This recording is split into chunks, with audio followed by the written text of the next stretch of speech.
The story starts here in the land of Les Hill, amidst the industrious workers. Richard Falentia, the Lord of Les Hill, engaged in a thought-provoking conversation with his son, Simon Polantia.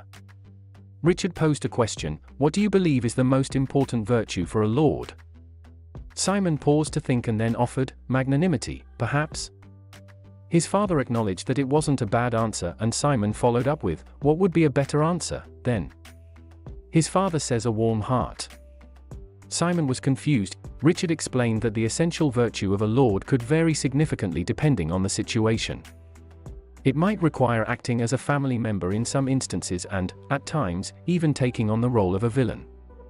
He emphasized the need for a lord to adapt to various circumstances and individuals, asserting that as long as one gave their best effort, they would form strong bonds with those around them.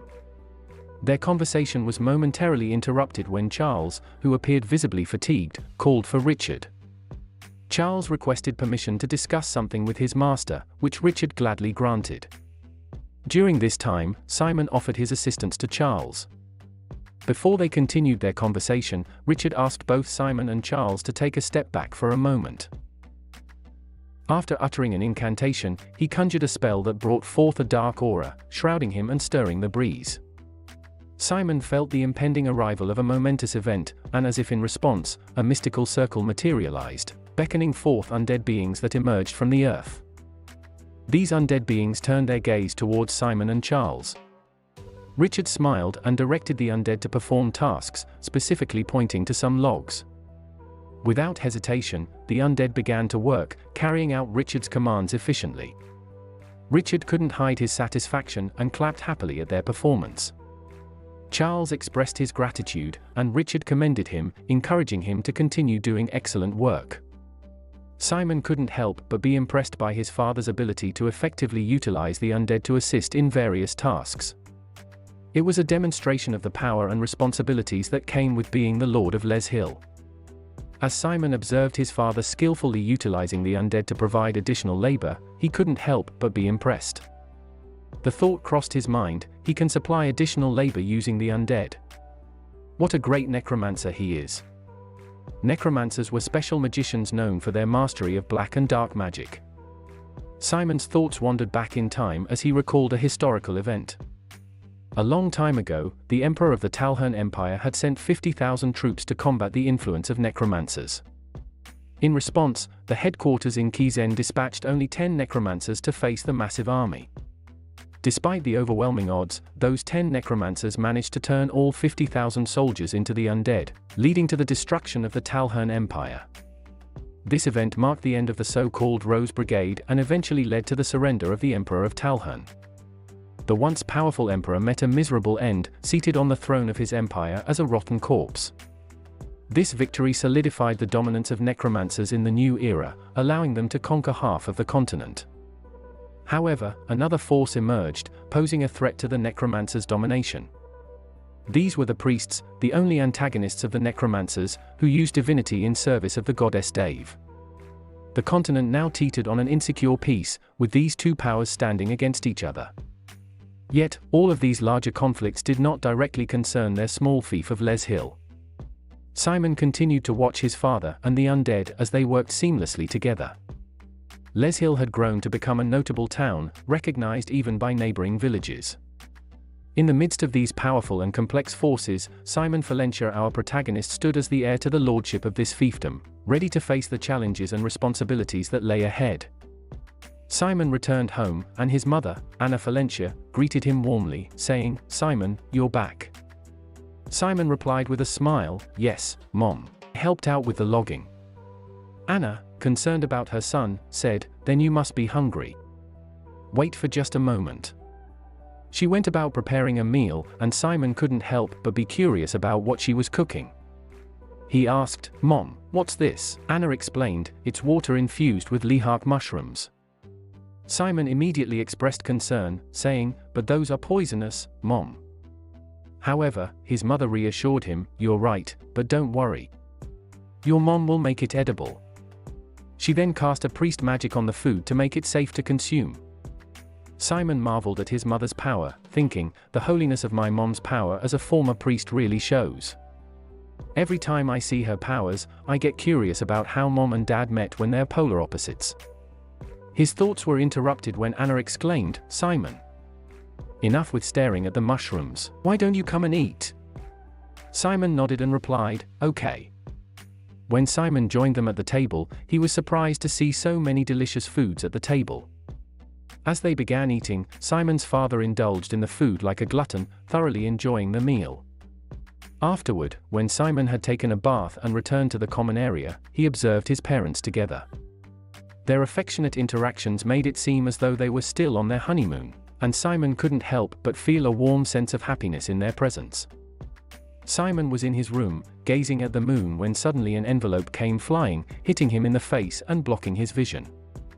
Confused, he wondered what it was when he heard a rustle of the wind by the window. To his surprise, a person appeared, sitting on his windowsill. Despite his bewilderment, Simon initially ignored the intruder and decided to go to sleep. However, the girl on his windowsill wasn't one to be ignored, and she threw a tantrum, admonishing him. She insisted, "Hey, don't pretend you didn't see me." She even pulled his blanket, urging him to get up. Simon sighed and reluctantly agreed, asking, "Okay, who are you? How did you get here? Are you lost?" The girl confidently replied, "I'm not lost, silly. I'm here to see you, Simon Valencia." Simon, taken aback, asked, "How do you know my name?" Just then, his parents arrived in his room, carrying a pan and a rolling pin, concerned that there might be a burglar. The girl let out a happy scream and exclaimed, "Richard! Anna!" Simon's parents recognized the girl and were delighted to see her. They introduced her as Nephthys Archbold and urged Simon to present himself with courtesy. Simon was astounded, realizing her identity. He stammered, "Nephthys Archbold? The main culprit who made the Talhern Emperor into a corpse puppet and the Witch of Death who's been alive for over 300 years. Nephthys confirmed, "Yes, I'm that Nephthys Archbold of Kizen." Simon then realized the significance of the letter she had brought. He opened it and found a Kizen letter of admission inside. Before he could react further, Nephthys made an official offer, saying, "Let me make an official offer, Simon Valencia. Come to Kizen." After Nephthys had given Simon the mysterious invitation, she stealthily departed from their home through the window, leaving Simon in a state of bewilderment. His father, Richard, sensing the urgency in Simon's demeanor, promptly called him over and requested to see the letter. Simon handed it over without hesitation. As Richard read the letter, his expression turned contemplative. He began, "Under special admission, Simon Valencia." Simon, eager to understand the significance of these words, interjected, "Father, when they say Kizen, it's..." But his father interrupted, completing the sentence, "Yes, it's the center of the Dark Alliance and the headquarters of Necromancers. It also serves as a school for fostering Necromancers." He continued, "The chancellor of the Kizen school is Nephthys, whom you just met." Simon, his mind racing, contemplated Nephthys and questioned, "The chancellor?" trying to picture the enigmatic woman he had encountered. His father chuckled, "She doesn't look like one, does she?" Curiosity burning, Simon inquired about the location of Kizen in relation to their home. Richard informed him that Kizen was quite a distance away. It was situated on an island called Roke. To reach this island, they would need to embark on a ship journey from Langstein, the capital of the Dresden Kingdom. Richard assured Simon that the journey to Kizen was enjoyable, describing Roke Island as a beautiful place. He mentioned that Kizen was known for its stylish uniforms, which piqued Simon's excitement. Simon's mother, Anna, joined their conversation, commenting, "Well, that'll keep you busy until the matriculation ceremony." Simon, slightly perplexed, asked, "How come?" His father explained that there was a lot of preparation involved in becoming a necromancer, and Simon would start learning the necessary skills once he entered school. "Let's open up your core first, shall we?" Richard added. Anna then chimed in, suggesting, "Honey, don't you need to teach him a little bit of black magic?" Simon, bewildered and slightly anxious, exclaimed, "Huh? And what?" His father assured him, "Of course, I'll teach him that, too." He emphasized the importance of learning the breathing methods and announced that Simon should prepare to stay awake starting from the next day. With the abrupt admission to Kizen and the ensuing preparations, Simon's life became exceptionally busy. His parents had spoken positively about the school life he was about to experience at Kizen, but they couldn't help but worry about their son's sudden admission. The scene shifted to Simon's father, who began casting a spell on Simon's back. He warned, "This might hurt, but you have to endure it." Simon, determined, responded with a firm, "Okay." He gritted his teeth and bore the pain of the spell cast on him by his father. For the next 3 days, Simon endured sleepless nights as he worked tirelessly to form his core under his father's magical guidance. "Now, breathe slowly," his father advised after casting the spell on Simon's back. In the days that followed, Simon embarked on a journey of learning, with his father as his guide. He thought, and the rest of the days, I learned the breathing method. And took father's crash course on black magic. After a week of intensive preparation, the day arrived for them to leave their town. Simon's mother couldn't hide her worry and tears as she said, "Please be careful," while Charles, their loyal servant, stood at the back, waving at them and shouting, "Have a safe trip, young master." During the journey to Kizen, Simon's father took the opportunity to continue his son's magical education.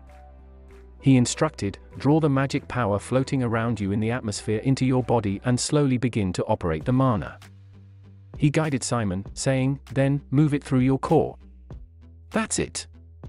His father asked Simon if he felt the mana becoming more substantial inside him, and then commanded him to guide the mana to flow through his arms. As the mana coursed through Simon's arms, his father instructed him to release it through his fingertips. Simon followed the guidance diligently, and his father praised him, stating, "That's the source of power that a necromancer has. The darkness." Richard went on to explain the fundamental distinction between magicians and necromancers, highlighting the unique properties of darkness. He demonstrated its malleability by shaping it into the form of a girl, leaving Simon in awe. His father elucidated, "Those who exercise power based on this darkness, we call them necromancers."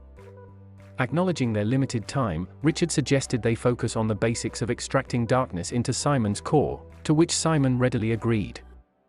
With great determination, Simon attempted to replicate the shape his father had shown him. After concentrated effort, he finally succeeded in forming a beautiful tree. Inwardly, Richard marveled at his son's astonishing progress. He thought, "I can't believe it. It generally takes anywhere from 6 months to 2 years to form shapes using the darkness. But Simon achieved the monstrous feat of doing it just in 3 days. I knew he was talented, but an explosive talent like his could backfire. I've put off building his core, hoping he wouldn't repeat the same mistakes I made in my younger days. But now, it's time to let his talent bloom." Simon, too, noticed something unique about his newfound ability and excitedly showed his father the darkness in his palm. Richard observed, "Ah, midnight blue, I see. Your darkness has a beautiful hint of blue." Simon couldn't contain his excitement as he asked his father, "Is it good that it's midnight blue? Am I some sort of a rare case?" He hoped that the unique color of his darkness indicated a special talent. His father, with a hint of humor, replied, "It's just a cool color." Interrupting their conversation, the carriage driver announced their arrival. Simon was surprised, exclaiming, "What? We're already at Kizen?" However, his father revealed a different truth, saying, "No, it's near the Dresden Kingdom's border. This is where I have to leave you."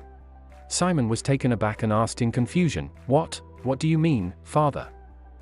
Richard, with a sense of regret, explained that he couldn't enter the territory of the Dresden Kingdom, and it was a long story to tell. He assured Simon, "From here on, you have to decide on everything before taking action. Don't worry, I can guarantee you, son. You can do this better than anyone else. And, I am truly proud of you." The carriage began to move again, leaving Richard behind as he whispered, "Take care." The scene shifted to the Dresden Kingdom, where Simon arrived in the capital, Langstein. He marveled at the beauty of the place and the presence of skeletons as companions to everyday life. The city's grandeur left him awestruck, and he realized he needed to stay alert at all times. Simon opened a letter he had received, which contained an address and instructions about a guide who would be waiting for him. Curious about where to find this guide, he attempted to strike up a conversation with a woman passing by. When she noticed him, she turned to face him, revealing that one of her eyes was exposed and hanging, a sight that startled Simon. Despite his initial shock, Simon didn't want to appear rude, so he showed the woman the letter and asked for directions. The woman approached him, with one eye exposed, and Simon couldn't help but feel a sense of unease. However, he focused on getting the information he needed. The woman kindly pointed out the way to Camel Road, providing Simon with directions. Grateful for her assistance, he thanked her, to which she responded, "You are a polite one. Take care, may luck be in your favor in Langstein." Simon expressed his gratitude once more and bid farewell to the woman. Unbeknownst to Simon, a mysterious man who had been following him approached the woman after Simon had left, asking her a question. Meanwhile, in another part of the city, a girl patiently waited for Simon, wondering why he was taking so long to arrive. She was the guide he had been looking for, and her curiosity grew as she awaited his arrival. Simon found himself lost in an unfamiliar place, surrounded by a group of menacing men. One of them, with a knife in hand, demanded, "Now, put everything you have on the ground." Simon couldn't help but think, I might arrive at Kizen later than expected. An hour earlier, a scene unfolded as Simon searched for the address written on a piece of paper. Suddenly, a bald man approached him, asking, "Are you heading to 239 Camel Road, or Sleegage to be exact?" Simon responded, "Oh? Yes, I am. You must be the guide that Howl sent." The man confirmed, "Yes, that's right. I'm the guide sent by Howl. Since you didn't make it on time, I thought you must have gotten lost, and so I started looking for you." Simon shook the man's hand and introduced himself, saying, "I'm glad that we ran into each other. My name is Simon Valencia." The man, named Roly, replied, "Hello, I'm Roly, a guide in Langstein. Please, follow me, I'll take you to your lodging first. I'm glad that I found you before you got into any trouble. There are so many crooks here in Langstein trying to rip off wide-eyed tourists. You know, pickpockets, robbers, overcharging merchants, those kinds." As they turned into an alley, Simon couldn't help but tease, "So that's why you're also trying to rip me off, huh?" Roly was surprised, but chuckled, saying, "Ha ha. I'm not sure what you mean," Simon explained, "you tend to look down a lot. And you felt the lower pocket of your vest. You've checked if your stuff is still there, right? Judging from the width of the pocket and the wrinkle, it looks like a knife you have there." Roly responded defensively, "Don't get me wrong, this is just for self-defense." Simon added with a smirk, "And lastly, the name Howl. That's the name of a goat living in Les Hill." The man was shocked and trembling, stuttering, "You followed me already knowing all this? What kind of freak are you?" Suddenly, the situation took a dangerous turn as the man pulled out a knife and pointed it at Simon. Other men closed in around him. The bald man, while still brandishing his knife, demanded, "Now, put everything you have on the ground. Your bag, your clothes, all of it." Simon, however, stood his ground, refusing to comply. One of the men behind him sneered, "Yo, country boy, I don't think you're getting the picture here. Does it look like we're joking with you right now?" With that, the man lunged towards Simon, attacking with his knife. But Simon, surprisingly agile and quick, easily evaded the attack and swiftly grabbed the man's arm, squeezing it tightly. Simon boldly confronted the group of menacing men, his words filled with determination. "I've encountered people like you in my own fief, individuals who exploit the innocent under the guise of protection fees and other deceptions. As the heir to a lordship, it's my responsibility to rid the world of such scoundrels." He released his grip on the man's arm, but the bald ringleader remained defiant. "A noble. All the more reason for us to ensure you don't escape." The bald man called out to his companions, ordering them to reveal themselves. Simon couldn't help but think, "I'm afraid I might arrive in Kizen later than anticipated."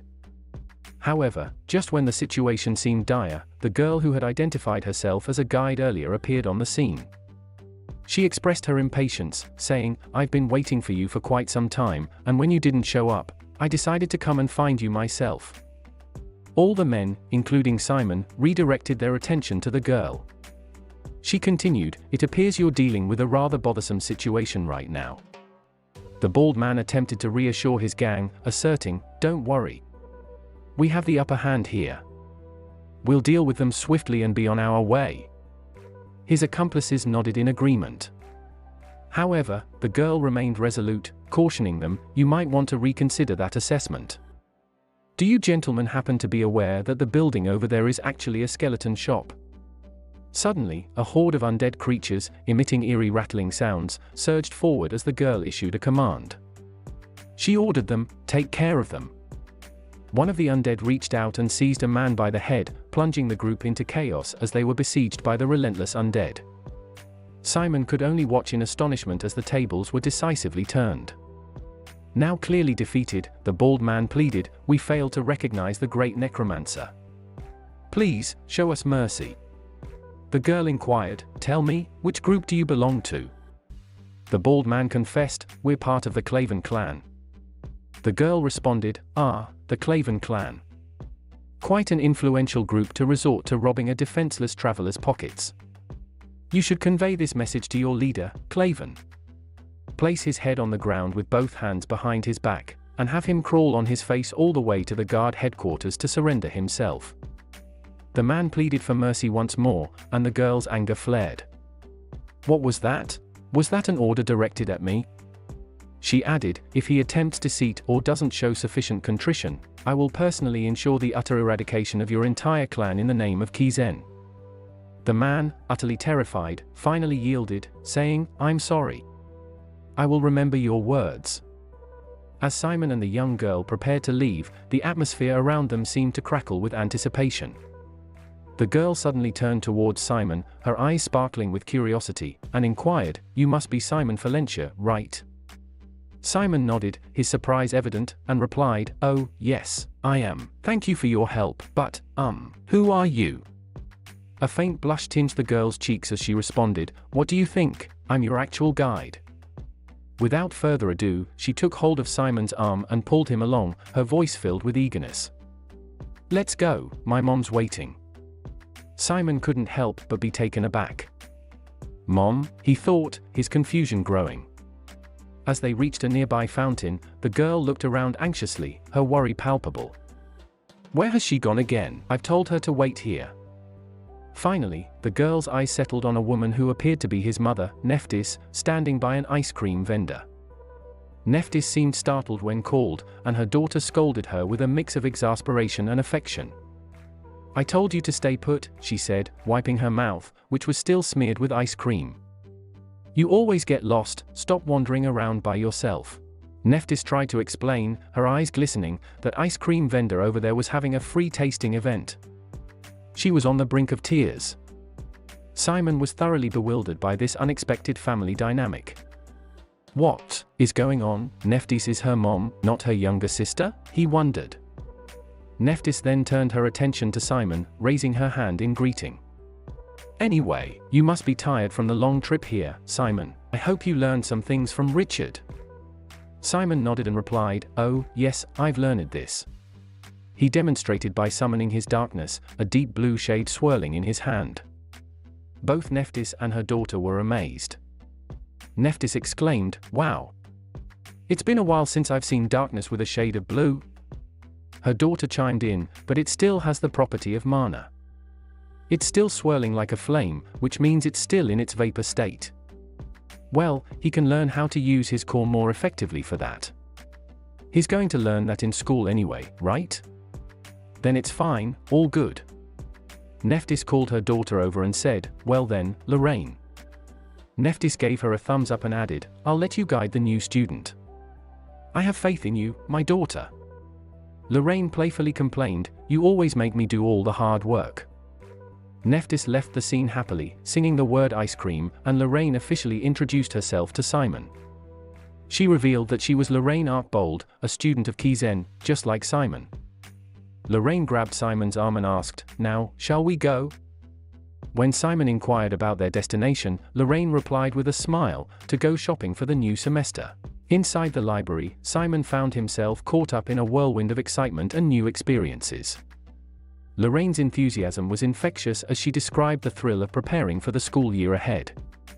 She turned to Simon and asked, "Do you know what the most exciting moment is in the entire school year?" Intrigued, Simon replied with curiosity, "What is that?" Lorraine's eyes sparkled with anticipation as she exclaimed, "It's when you shop for uniforms, textbooks, and other supplies before entering school. Right now is the most exciting moment, so enjoy it." With Lorraine as his guide, they ventured further into the library, where rows upon rows of books and shelves filled with knowledge surrounded them. Lorraine was determined to get Simon's textbooks, and she suggested, "Shall we get your textbooks first? There's quite a lot to buy, so follow me." Simon nodded in agreement, his anticipation growing. "Oh, okay," he said. Lorraine wasted no time and retrieved a hefty book, tossing it to Simon. He managed to catch it, although it proved to be quite heavy. The book turned out to be an introduction to Summonology by Elric Moore Trimble. Lorraine was not done, she fetched 2 more substantial volumes, and Simon, although overwhelmed, caught them with determination. Simon couldn't contain his concern any longer and stammered, "Why, you're not telling me that I'm learning all this in my first year, right?" Lorraine laughed heartily and reassured him, "Of course not. This is Kizen. You're expected to master them in your first semester in the 1st grade. Now, don't be a crybaby and catch this toxicology book, too." With a flick of her wrist, Lorraine sent the book flying, and it collided with Simon's head, causing a minor bump. Nevertheless, Lorraine remained cheerful and added, "And the last one would be Darkness Dynamics. I'll go get it, so wait here." Simon, still feeling a bit overwhelmed but undeniably excited, replied, "Okay." As Lorraine went off to retrieve the final book, Simon took a moment to absorb his surroundings. The library was bustling with students his age, each one engrossed in their preparations for the upcoming school year.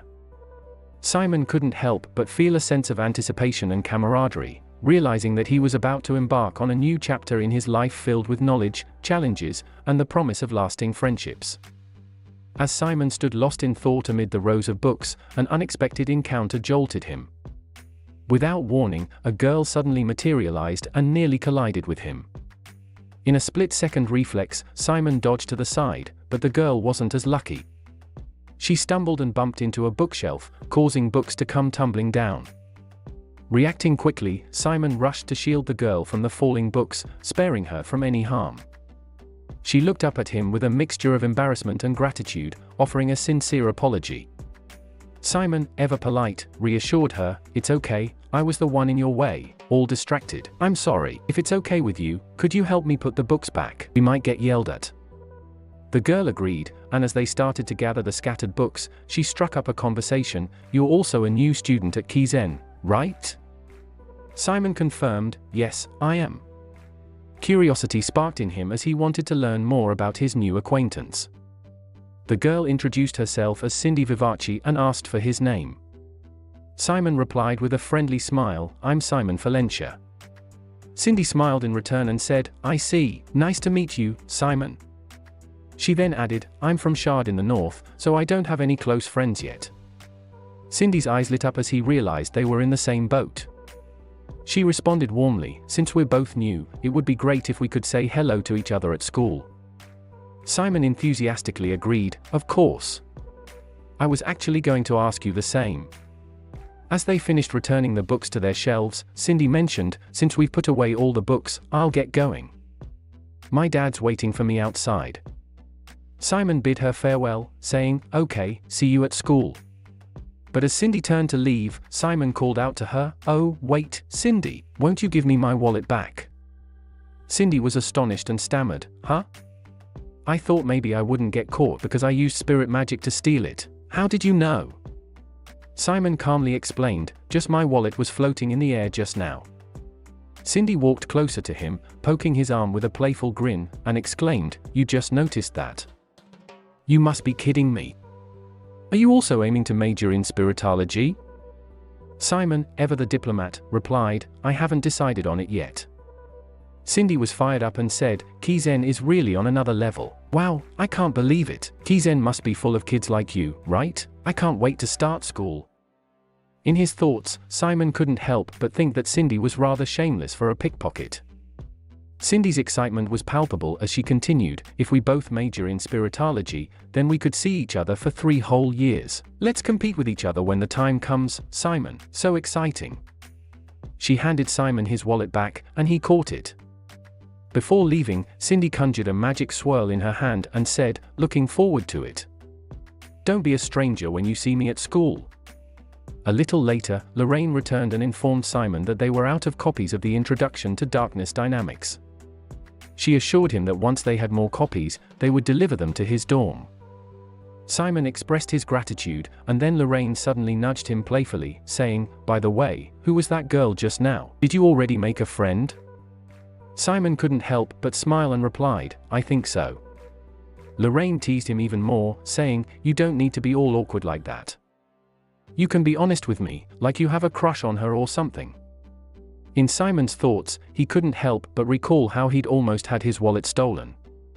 Lorraine chuckled and changed the subject, saying, "Anyway, we've got all the books, so let's go get your bag." Simon glanced at his bag, and Lorraine clarified, "Oh, not a bag like that, but a bag that necromancers use. It's called the magical inventory, and to put it more simply, we call it the subspace." Simon was amazed, and the prospect of what lay ahead at Kizen seemed to grow even more intriguing with each passing moment. The scene shifted to a store where Lorraine was purchasing a bag for Simon. Stephanie, the store owner, welcomed them and said, "Miss Lorraine, I was told that you've purchased a bag not too long ago, which means you must be looking for a bag for this gentleman." Lorraine confirmed with a smile, "Right. He's new to the field, so I'm looking for one with the least limitations." Lorraine then specified her preferences for Simon's bag, explaining to the store owner that they often fought in vast open plains during battles. She mentioned that they didn't need subspaces with walls or floors. The store owner acknowledged her request and opened a box containing a special ring. Stephanie said, "Yes, you're right. You really have excellent insight, Miss Lorraine. If that's the case, I'll show you a prototype that's not on the market yet, just for you." The store owner handed them the ring, and Lorraine instructed Simon to wear it and let his darkness flow into it. She added that he should feel something like a handle when he touches it. Simon followed her guidance, replying with a simple "okay." Lorraine then said, "Now, pull on it," thinking of it as a lever. Simon did as instructed, and to his amazement, a large space appeared, accompanied by the sound of whistling wind. The store owner explained, "This subspace is the latest product from Gel-Len Eclipse, the young, next-generation master craftsman. It can hold up to 4,000 UB. This subspace opens up on the ground, on any terrain, whether it be a slope or an uneven surface. The space itself features a total of 7 magic spells, including Grade 1 preservation and temperature control spells. What's more, wearing the bag activates the invisibility spell to hide your location from your enemies." Lorraine asked, "What about the ejection feature?" The owner replied, "That's certainly included." Simon was utterly amazed and could only say, "Wow." Lorraine turned to him, excited, and asked, "Do you like it?" Simon replied enthusiastically, "I love it. But this kind of subspace would cost a fortune, right?" Lorraine confirmed, "Probably. How much is this?" Stephanie revealed the price, "It's 5,000 gold." Simon was shocked and couldn't hide his astonishment. He thought to himself that it was several years' worth of his Les Hills budget.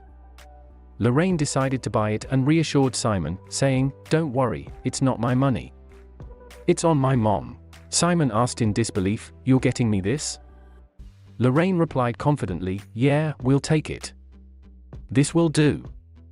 Simon was deeply touched and wondered how he could ever repay Nephthys for such a generous gift. Lorraine intervened, saying, "Don't even think about it. If you want to repay my mom, do well in Kizen." Simon replied with determination, "Yes, I'll do my best, my absolutely best."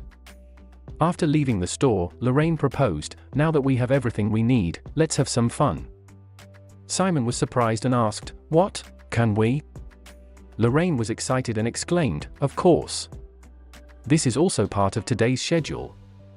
They embarked on a series of activities, including visiting a shooting stall where Lorraine suggested Simon shoot a plush doll with a crossbow. Then, they stood by a bridge, and Lorraine pointed out the highest point in the city. Finally, they lit a sky lantern and watched it soar into the night sky. Lorraine shared, "This is a must-see tourist attraction called 1,000 Lights. What do you think, Simon?" While watching the lanterns, Simon couldn't help but think to himself, I'm just thinking, are there really 1,000 fools who are willing to spend 200 silver coins on a sheet of flammable oil paper? It appeared as though they were on a date, watching the 1,000 lanterns illuminate the sky. Lorraine complimented Simon, saying, "You're going to do so very well in Kizen." Simon replied with a smile, "Oh, really? Thank you." Lorraine added with a serious tone, "It's not a compliment." Simon and Lorraine attended a dinner together, and during the meal, Lorraine complimented Simon on his excellent table manners, suggesting that he must come from a noble family. Simon explained that his father had been strict about etiquette. Lorraine then reminded him that about 30% of the people in Kizen were commoners, and advised him not to use his status to boss others around, as Kizen operated strictly on a merit system. Simon acknowledged this and said he would keep it in mind. Lorraine then inquired if Simon had any questions since his first day was approaching. Simon remembered a girl he had seen in a bookstore who had mentioned something about mages. Lorraine explained that in the first semester of the first grade, he would take 9 courses, 7 majors and 2 minors. From the second semester onwards, he could choose electives. When he advanced to the second grade, he would need to declare a major. Simon understood and noted that he needed to identify his strengths quickly. Lorraine advised him to focus on his main courses, as students with clear strengths were more popular for group assignments. In Simon's imagination, he pictured students inviting him to join their study groups. He assured Lorraine that he would remember this advice. When asked if he had a major in mind, Simon mentioned his interest in Summonology, inspired by what he had seen earlier in the day. Lorraine praised Summonology and mentioned Professor Hongpeng and other faculty members. Simon expressed his excitement about meeting them.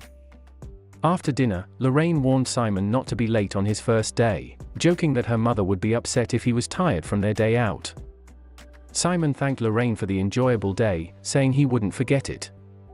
Suddenly, Lorraine revealed that she was also a new student and suggested they become friends when they met at school.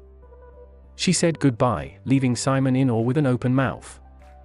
The next morning, Simon was struck by the unique and diverse styles of the people around him, making him feel like the most ordinary person among them. An announcement urged everyone to hurry aboard the ship as they were about to depart for Kizen. Simon remembered that Lorraine mentioned she would be taking a different route, so their next meeting would likely be at school. As Simon presented his pass to board the ship, he couldn't help but notice the unusual way the ship was anchored. It seemed different from the typical practice of pointing the ship's head towards the sea. When a man confirmed Simon's identity as Mr. Simon Valencia, he expressed his gratitude. However, a commotion arose when another man, who was holding someone else's clothes, loudly complained about being number 1 on the waitlist and not getting admission. Onlookers murmured, suggesting that there were always students who couldn't accept their results, but they sympathized with the man's disappointment. The man, who introduced himself as Lucius Carroll, the heir of a countship in the Dresden Kingdom, demanded that Kizen headquarters be contacted immediately. However, the man at the gate insisted that Lucius was not on the admissions list. Lucius became aggressive, about to punch the gatekeeper, but Simon intervened by grabbing his arm and stopping him, wearing a confident smile. Lucius demanded to know who Simon was and ordered him to let go. However, Simon applied pressure to Lucius's arm, causing him pain. Lucius threatened Simon, but suddenly an old man named Professor Sillage intervened and asked what was happening. Lucius pleaded to contact Nephthys and insisted that being number 1 on the waitlist meant there was an obvious mistake in the admission result. Before Lucius could finish his sentence, Professor Sillage snapped his fingers, creating a blast that caused a drop of blood from Lucius's body. The professor declared that there was no time and instructed all students to board the ship, including Simon. Onlookers whispered and murmured, mentioning the professor's hematic black magic and wondering if even first graders could take his class.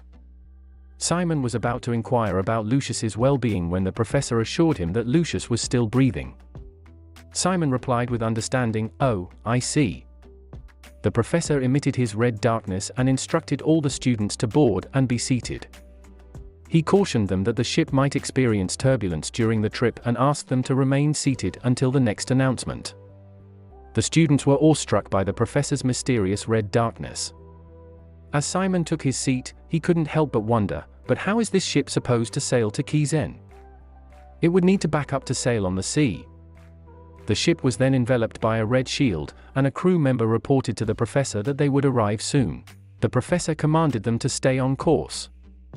Suddenly, a massive wave of water surged toward the ship, and an enormous whale emerged, leaping above the vessel. With a jaw wide open, the whale swallowed the ship whole.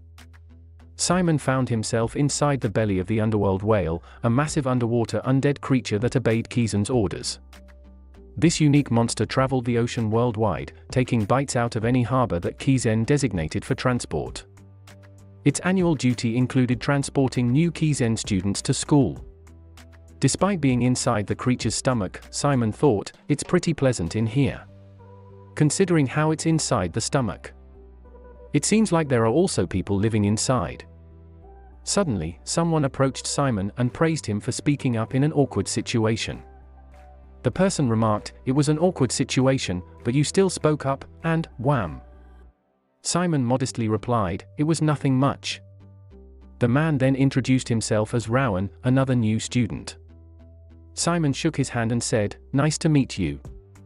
I'm Simon Valencia." Rowan inquired about the admissions exam Simon had taken because he caused the darkness to shift form to pass the exam.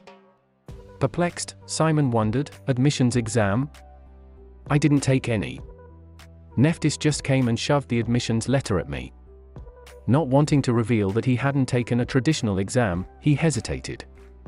Thinking quickly, Simon decided to lie, saying, I did a similar thing. That thing with the darkness."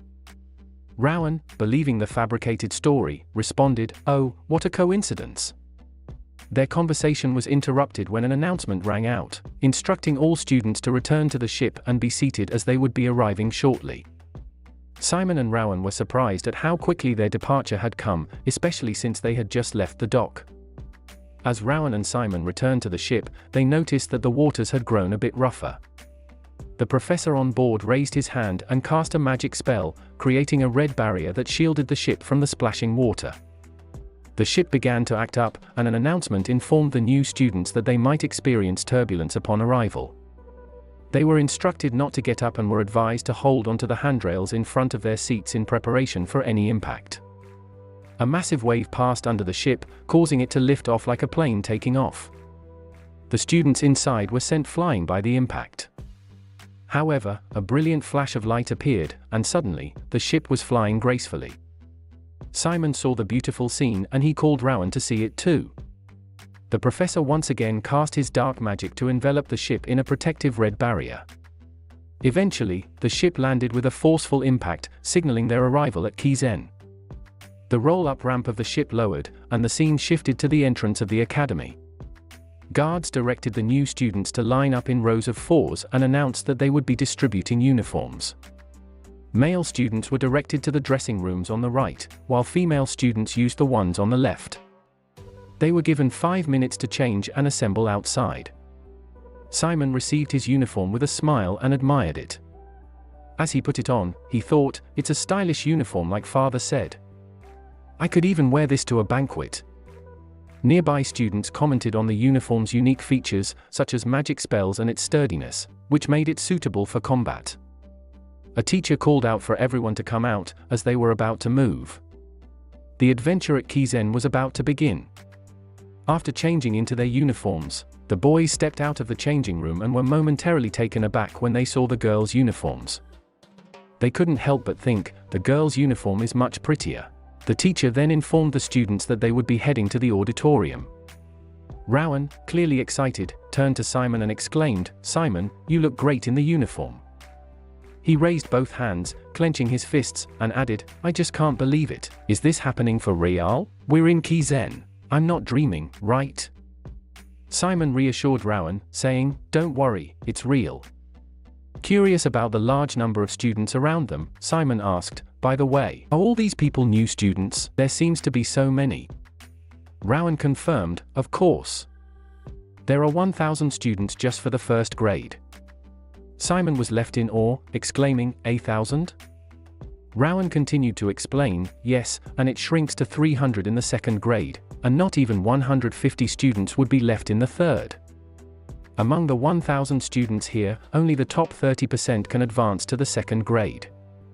That's how fierce the competition is. Simon was amazed and simply replied, "Wow." Rowan went on to point out a few students to watch out for, including Cern Eindark, the official successor of the Ivory Tower, as well as other rising stars like Darwin Carradine and Jay Sanders. Suddenly the students were muttering and murmuring, asking who the man that was so big. Rowan explained, "Oh, I know him, Shotel Mayer. He's half giant. I think he'd probably major in magical combat. No one would win against that physique." The students around them were murmuring and asking about the imposing figure. As the students discussed notable figures in the class, Rowan pointed out Lorraine Arkbold, the top student of the year. He explained that while many assumed she was admitted through special admissions due to being Nephthys' only daughter, she had actually taken the admissions exam and passed with a decent grade. Even though she didn't rank first or second in the test, everyone knew she was the best student in the class. The teacher on the stage then began the matriculation ceremony, congratulating the new students on their admission and reminding them of the expectations Kizen had for them. The teacher also warned them not to enter the forest. Next, the professors in charge of the first grade were introduced. Rowan was in shock when he recognized the professors as people he had seen in magazines. Girl students screamed and requested Professor Bahil to wave to them. Simon noticed that Nephthys wasn't present, and Rowan explained that someone of her prominence wouldn't attend a matriculation ceremony for first graders. He mentioned that meeting her would be an honor, even in the third year. Simon asked if this was the final part of the ceremony, and Rowan confirmed it, saying that the top male and female students would take an oath. Simon wondered who those students would be. The teacher announced the student representatives who would take the oath, starting with special admission number 2, Cern Eindark. She stood up and made her way to the podium. Then, the teacher called out, "Special admission number 1, Simon Valencia." The entire room fell silent, and the teacher asked, "Simon Valencia? Are you here?" Rowan, who was beside Simon, looked at him in amazement, and Simon asked, "What? Me?" As Simon stood up when his name was called, the students around him began muttering and murmuring. Some of them expressed confusion, as they had never seen him before, and others questioned if he was really the number 1 student. Simon walked nervously beside Cern Eindark, and he reminded himself not to be nervous and to simply read what was written in front of him. Simon and Cern raised their hands and took the oath. The scene then shifted to Simon's classroom. He couldn't help but think about how intense Kizen was as a school. He never imagined they would hold a class on the same day as the matriculation ceremony. With 14 classes for over 1,000 first graders, each class was packed, and he couldn't help but wonder if everyone was talking about him. Simon overheard some students behind him discussing his family name, Valencia. Some were surprised that he was the special admission number 1. Simon then looked at his schedule, and the thought of starting his first day of class made him feel nervous. He wondered how many classes he would have. Seeing Summonology on his schedule, he realized that it was the same magic his father used. Blushing with excitement, he thought about how he could follow in his father's footsteps. Simon also pondered the image of necromancers, noting that while some people associated them with dark and gloomy practices, the modern mainstream necromancers were smart, practical, stylish, and trendy. He felt like he was part of the new generation of necromancers. The teacher, Bahil Amagar, arrived in the classroom. He introduced himself as the professor of first-year Caterology. Simon thought a young necromancer who had risen to stardom. Bahil had become a member of the Crows, Kizen's core battling group, in his late 20s and was incredibly popular among Kizen students. As Bahil began his class, the students erupted in cheers and applause, clearly excited to have him as their teacher. Bahil decided to take attendance and suggested that the students introduce themselves once their names were called. The first student, Jamie Victoria, eagerly stood up and raised her hand to answer. She expressed her honor and desire to major in Caterology, following in Bahil's footsteps. However, Bahil reminded her that she was introducing herself to her fellow students, not to him, so she introduced herself again more modestly. When it was Simon's turn to introduce himself, he mentioned that he was Simon Valencia from Les Hill. The students immediately recognized him as the special admission guy, and there was a lot of whispering and glances in his direction. After a few more introductions, Bahil commended the students for their charm and enthusiasm and announced that they would begin the class. Professor Bahil Amagar continued his lecture on Caterology, starting with a fundamental question: why do they need to learn Caterology? Jamie Victoria, one of the students, answered correctly, explaining that a curse is a type of dark magic that maintains one's power while weakening the opponent's. Bahil commended Jamie's answer but wanted to provide a clearer example of weakening the opponent's. He described a hypothetical battle between two knights with similar skill levels. As they fought, one knight screamed and stared at his opponent with a murderous look. Finally, the sword slices through the opponent's shoulder. The opponent spills blood, and his movement starts to shake. The knight begins to seize the chance to victory. He corners the opponent, attacking the leg to impede his movement, throwing sand in his eyes, and beating his helmet with the sheath to distract him. The battle intensifies.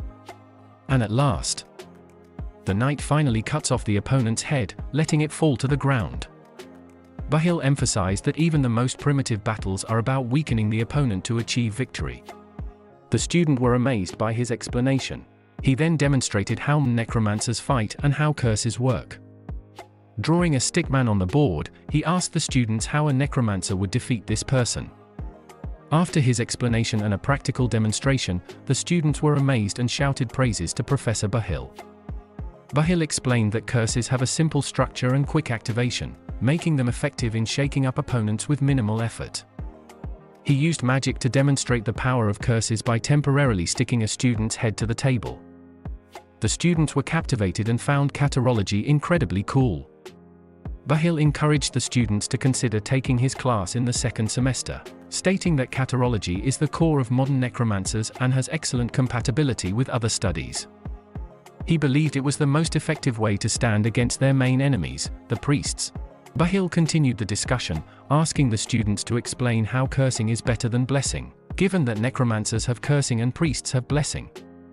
Jamie confidently raised her hand again and suggested that curses are faster to cast than blessings, allowing them to accumulate weakening effects more quickly on the target. However, Bahil corrected her, stating that considering only casting speed, scholars generally agree that a curse, which must be cast through an opponent's resistance, is only slightly slower than a priest's blessing.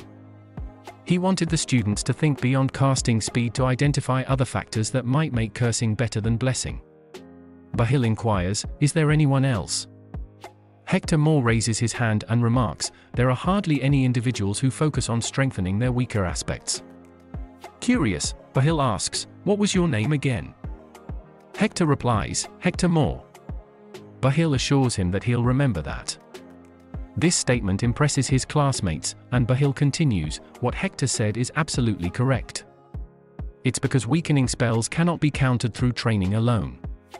We typically train ourselves assuming we are in optimal conditions, measuring our abilities based on how well we perform when all environmental factors are within our control.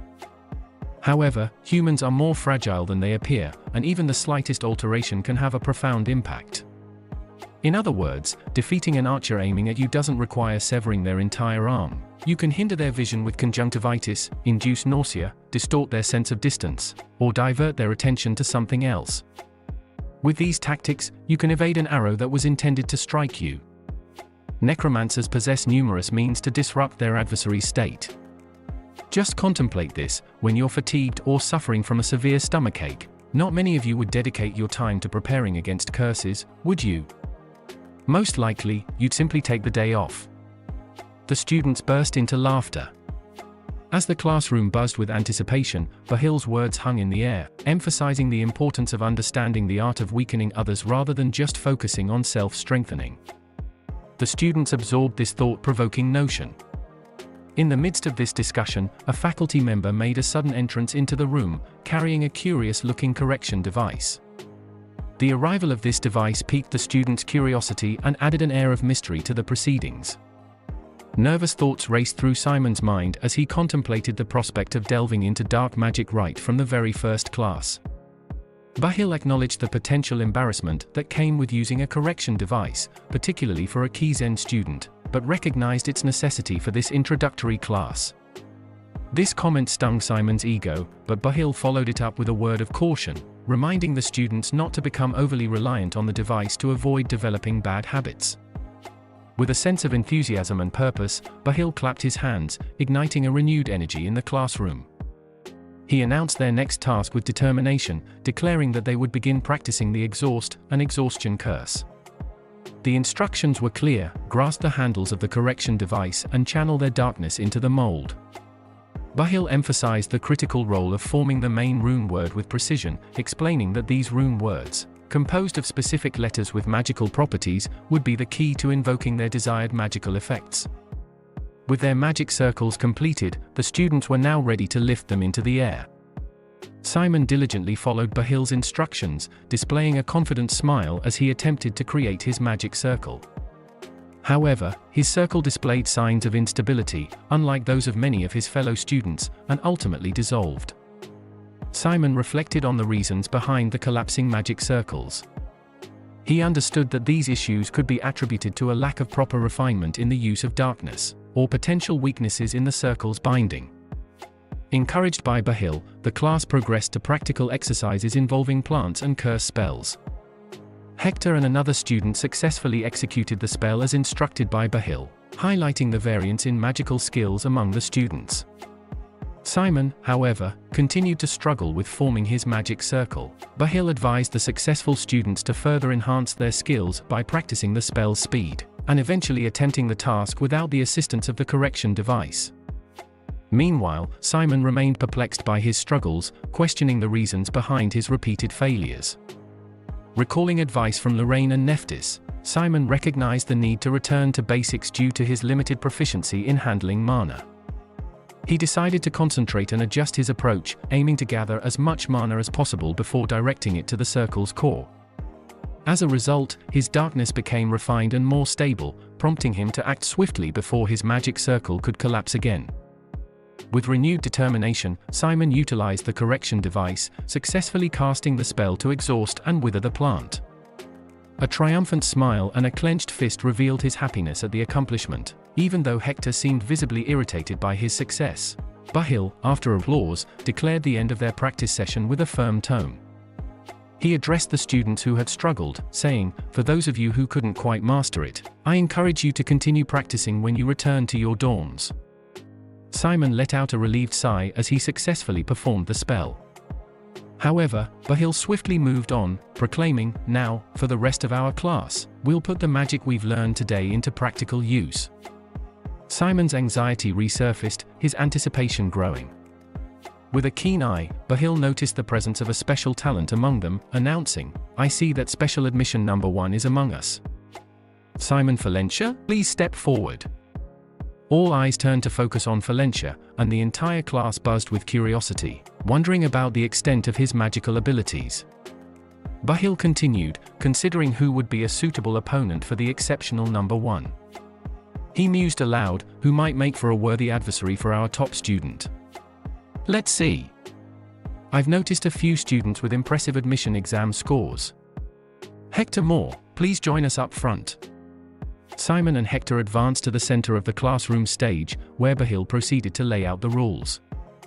In this duel, he explained with authority, you are only permitted to employ the exhaust curse. Cast it with precision on your opponent, and the first one to have their knees or buttocks touch the ground will be declared the loser. Hector raised his hands and boldly suggested, Professor, I'll compete without using the correction device. Bahil, clearly impressed by Hector's attitude, responded with admiration, what an admirable attitude. He couldn't help but think, he seems pretty smart for his crude, bear-like looks. After I mentioned how using the correction device was undesirable, he suggested a way to show off his skills and impress me. Turning his attention to Simon, Bahil asked, how about you, Simon? Simon hesitated for a moment before replying, I will use the correction device. Bahil nodded, accepting Simon's decision. I see, fine, then, you can start on my mark. Good luck to both of you. He raised his hand, ready to signal the beginning of the duel. Then, get set, go! As the match began, Simon started to materialize his magic circle, but suddenly, an exhaust spell was cast on him. He looked over at Hector, who had effortlessly conjured his magic circle. Simon felt overwhelmed by how quickly Hector had cast the spell without using the correction device. In his mind, Simon realized, I feel tired from just one hit. I understand what Professor meant right away. It's okay, I'm almost done. I just need to float the magic circle. However, before he could complete his thought, Simon's magic circle collapsed, and his magical energy began to wane. He knew it would be ineffective to cast it now. He thought, let's start over. Suddenly, another exhaust spell was cast on Simon, and he almost fell to his knees. He received 3 more exhaust spells in rapid succession, leaving his classmates murmuring among themselves. Doubts began to surface as they questioned, is he really the number one? I know, he didn't manage to cast even one spell. Simon was panting, struggling to maintain his composure. Hector, standing confidently, taunted him, saying, surrender yourself. It's pitiful to watch. Do you want to see how it ends? As Hector cast another exhaust spell, Bahil watched the duel unfold with a critical eye. His thoughts turned inward, pondering the contrast between the 2 students before him. That Hector is definitely a gem, Bahil thought to himself. His talent is one thing, but he has the mindset of a Kizen student. He'll become an outstanding student who survives until the 3rd grade. Turning his attention to Simon, Bahil couldn't help but question Nephthys' choice of making him Special Admission number 1. Special Admission number 1. He has no prior prep or basic knowledge about dark magic, let alone real-life experience. Why did Nephthys choose this boy as number 1? Bahil reflected on the history of the top students at Kizen Academy, known for their exceptional talents and accomplishments. The numbers 1, 2, 3, and 4, who are officially invited to Kizen without taking the admission exam of infamous difficulty, are supposed to be the talents of the century, especially the number 1 of the special admissions. They were always handpicked by Nephthys herself and grew to be the most prominent figures in their fields. But I don't see what his potential is. Bahil acknowledged that Simon had displayed impressive stamina by enduring multiple exhaust spells. If I had to point one out, his stamina, maybe. Ordinary students at his age kneel down at the 4th exhaust, but he got hit by the 9th exhaust just now. He's still holding onto his spell when it would be hard for him to just stay up, so I suppose his spirit is also strong. Bahil considered that Simon's strengths might not align with his own subject, magical combat. But that's what the magical combat professor would like, since they value physical and mental strength. It hasn't much to do with my subject. Suddenly, Simon managed to conjure a perfect magic circle, surprising both Bahil and the spectators. Bahil's eyes were fixed on Simon as he cast the exhaust spell on Hector. Simon smiled confidently as he did so. In a surprising turn of events, Hector, who had been dominant throughout the match, touched the ground and almost fell to his knees after just one exhaust spell from Simon. Hector said, "Are you kidding? I won't lose from a single spell. I'm holding the advantage right now. I can finish that annoying piece of." Hector cast another exhaust spell, marking his 10th exhaust of the match, and Simon's correction device fell. Simon kneeled down and was defeated. Bahil announced, "The match is over. The winner is Hector Moore. Both of you, great job. You've demonstrated a great match." Their classmates applauded, and Bahil snapped his fingers to remove the exhaust curse cast on Simon. With the duel concluded, Bahil declared, "That's the end of today's class." Jamie, one of the students, raised a question. Professor, I have a question about today's lecture." Bahil replied, "Just a moment." Then, he made an announcement, "Come to my office after today's classes are over. I'll answer any questions you might have then." Jamie expressed her gratitude to her teacher, and Bahil couldn't help but consider Simon's potential as he continued to contemplate the match. "I can't waste this precious moment for a frivolous girl like that." Simon Valencia, that single, final exhaust he cast on Hector. It was much more valuable than the 10 exhausts that Hector cast. It was the best strike. That kind of genius must major in Caterology, whatever it takes. The scene shifted to Simon, who was catching his breath.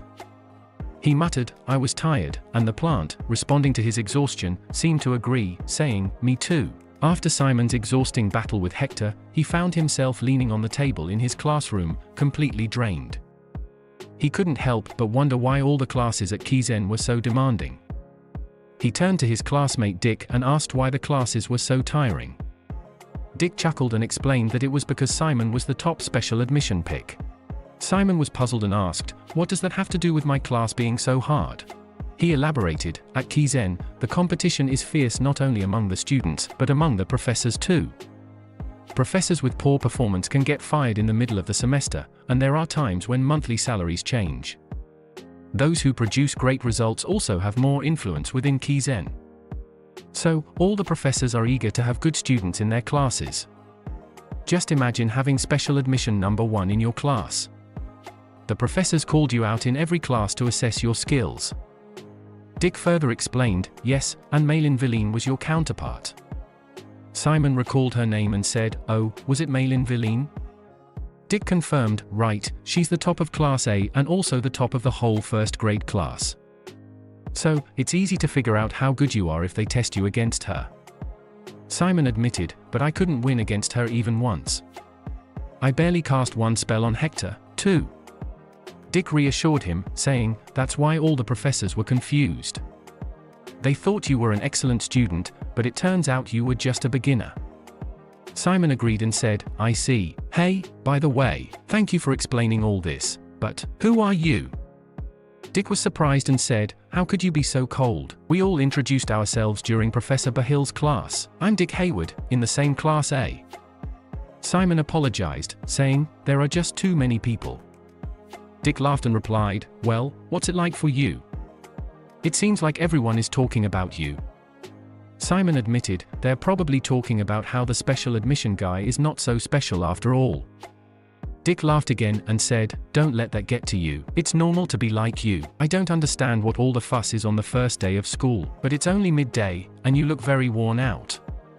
Simon explained, "It's because I've used up my stamina in Professor Bahill's class." Dick realized, "Oh, exhaustion? That does sound tiring." Simon continued, "But it was fun. It was a bit tough, but the class itself was fun. All the classes today, in fact." Dick couldn't comprehend Simon's enthusiasm and said, "You're weird. How can that be fun?" Anyway, Simon, there's this serious issue. Hector is already forming his own clique." Simon raised an eyebrow and asked, "Clique? What do you mean?" Dick explained, "Hector made quite an impression on a lot of kids in Professor Bahill's class. He's also the eldest son of a powerful family, so he's quite popular among noble kids. If his influence grows, it could affect school life for those who don't stay on his good side." Simon didn't seem too concerned and said, "Yeah, I'm not that interested." Dick was taken aback by Simon's reaction and said, "Come on, get a grip. Politics are also important in Kizen. Do you know what happens if the entire Class A falls under Hector's influence? Anyone who loses his favor would fail at school life. They won't be able to find a team member for group assignments, for starters." Simon responded to Dick's comment by acknowledging that Dick appeared to be skilled at understanding the political situation. He questioned why Dick had sought his help instead of Hector. In response, Dick explained that he was a commoner, and Simon asked, "So what? I heard everyone is treated equally in Kizen." Dick clarified that while that might be true, there were still noble students who had a tendency to flaunt their backgrounds. Simon shrugged it off and replied, "Not me, at least." Dick was surprised and said, "Really? That's great, because I have something I'd like to suggest to you. Join my clique, Simon.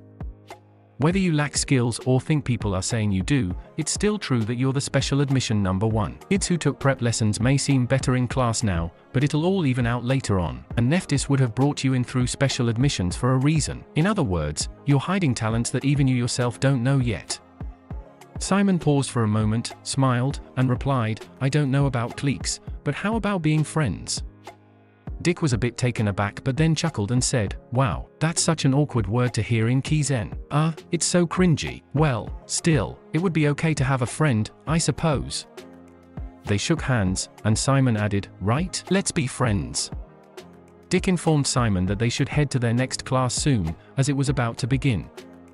Simon was curious and asked, "Okay, what's the next class?" Dick replied, "It's Summonology."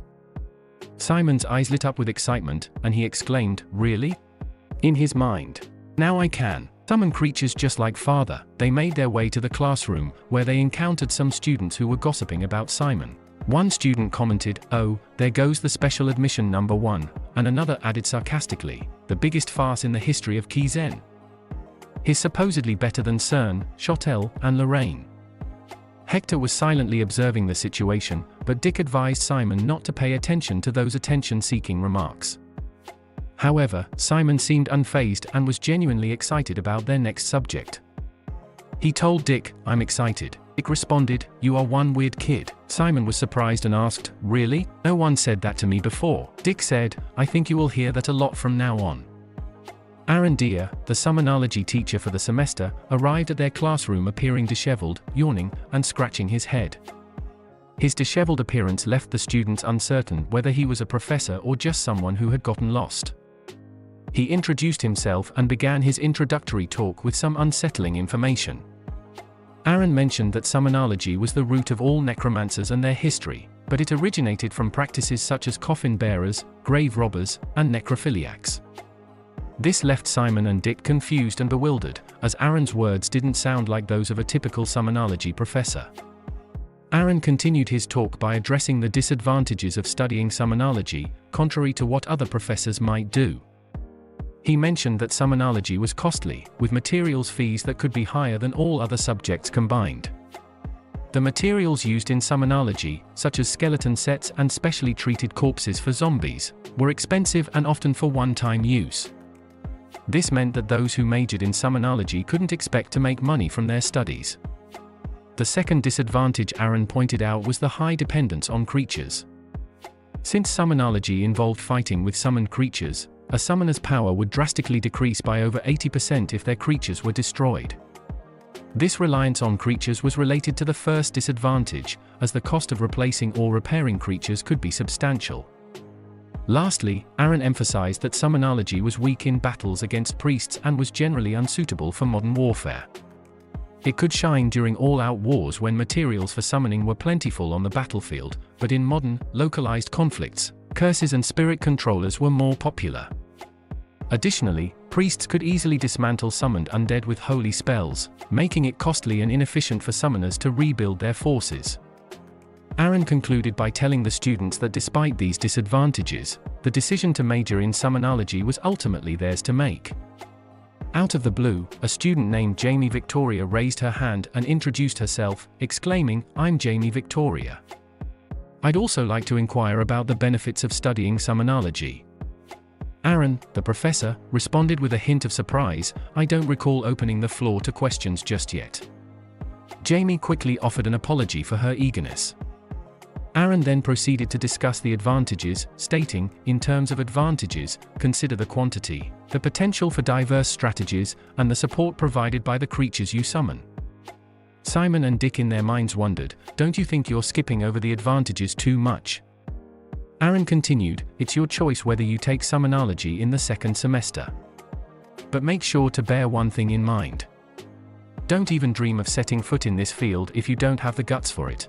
Aaron, their Summonology teacher, continued with a stern warning to the students. He emphasized that anyone lacking the determination, courage, or a genuine passion for Summonology should not even consider the field, as it required a strong commitment. He also made it clear that joining the field for the wrong reasons, such as taking the path of least competition, would result in expulsion. Despite Aaron's intimidating tone, the students were undeterred and ready to begin their Summonology class. The faculty member distributing materials for the class indicated that they would be working with the bones of island ratmen, a creature with a simpler bone structure than humans and often used as a starting point for Summonology beginners. Aaron instructed the students on assembling the island ratmen skeletons. As they worked, some students found the process creepy, while others appreciated its cleanliness. Aaron explained that inside the skull was a magic circle correction device, which they needed to activate by forming the magic circle correctly. Aaron was about to say that when the magic circle is complete, the island ratmen skeleton will activate and they don't have to be startled. But before he says that, the students were already startled and the skeletons were moving. However, Simon remained calm and commanded his skeleton to stay still, showcasing his experience with such creatures. Dick, sitting beside Simon, asked if he had dealt with these skeletons before, to which Simon replied that he had seen them a lot but not interacted with them much. Aaron emphasized that the students needed to get used to working with the skeletons because they were necromancers. He explained that activating the magic circle was just the beginning, and now they needed to create a body for the undead creatures. He further instructed the students on the importance of understanding the creature's bone structure. Simon and the others continued assembling the skeleton, with Aaron guiding them through the process. Aaron cautioned them about the importance of the proper sequence and organization of the bones, as well as ensuring that the spine supported the creature's upright posture. Hector finished assembling his skeleton quickly, earning praise from his classmates. The students received guidance from Aaron whenever they encountered difficulties during the assembly process. As the assembly reached bone number 53, Aaron checked on the students' progress, and some students asked for assistance with their skeletons. Simon provided advice to Dick when he faced issues with his skeleton, helping him to identify and correct the problem. Aaron then asked the students to raise their hands if they were stuck during the assembly, and several students sought his help. Some complained about their skeletons running away or having difficulty with bone placement. Simon, however, remained focused and content as he looked at the skeleton he had assembled, thinking about how this was the first skeleton he had created using his darkness. Despite the challenges and confusion of the assembly process, the students were engaged in learning the fundamentals of Summonology. When the time was up, Aaron concluded the day's skeleton assembly lesson. As the last part of the class, Aaron called for Simon Valencia to come forward, likely expecting him to participate due to his status as the special admission student. Dick patted Simon's back, offering some comforting support. Aaron then called the next student to come forward, who turned out to be Hector Moore. Simon and Hector faced each other on the stage of the classroom, and Aaron informed them that they had 10 more minutes before the class would be dismissed. For their demonstration challenge, Simon and Hector were tasked with assembling the skeleton and using it to retrieve a necklace. The winner would be the person holding the necklace when the class bell rang. However, they were not allowed to take the necklace themselves or use any black magic. Other actions were permitted. Aaron signaled the start of the challenge, and both Simon and Hector began assembling the skeleton. Simon was determined to win, thinking to himself that he could do it and secure a victory in this class. He initially planned to put together the spine all at once, but he suddenly became confused. Aaron then pointed out that he had forgotten to mention that they couldn't cheat in the match, and they were unable to see the guide on the board. In Simon's mind, he thought it was okay since the bones had numbers on them, and he could simply put them together in order starting with number 1. However, when he looked at the bones, he realized that there were no numbers on them. Aaron explained that there were no numbers on the bones because the ones they used were for instructional purposes. He mentioned that the skeleton set sold on the market didn't come with numbers. He reiterated that a necromancer should be well acquainted with this information.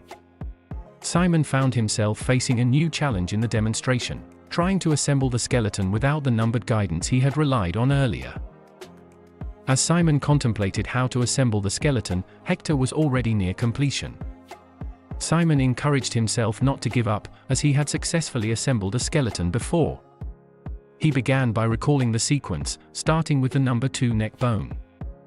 Aaron observed Simon carefully, noting that he seemed to lack experience in assembling skeletons.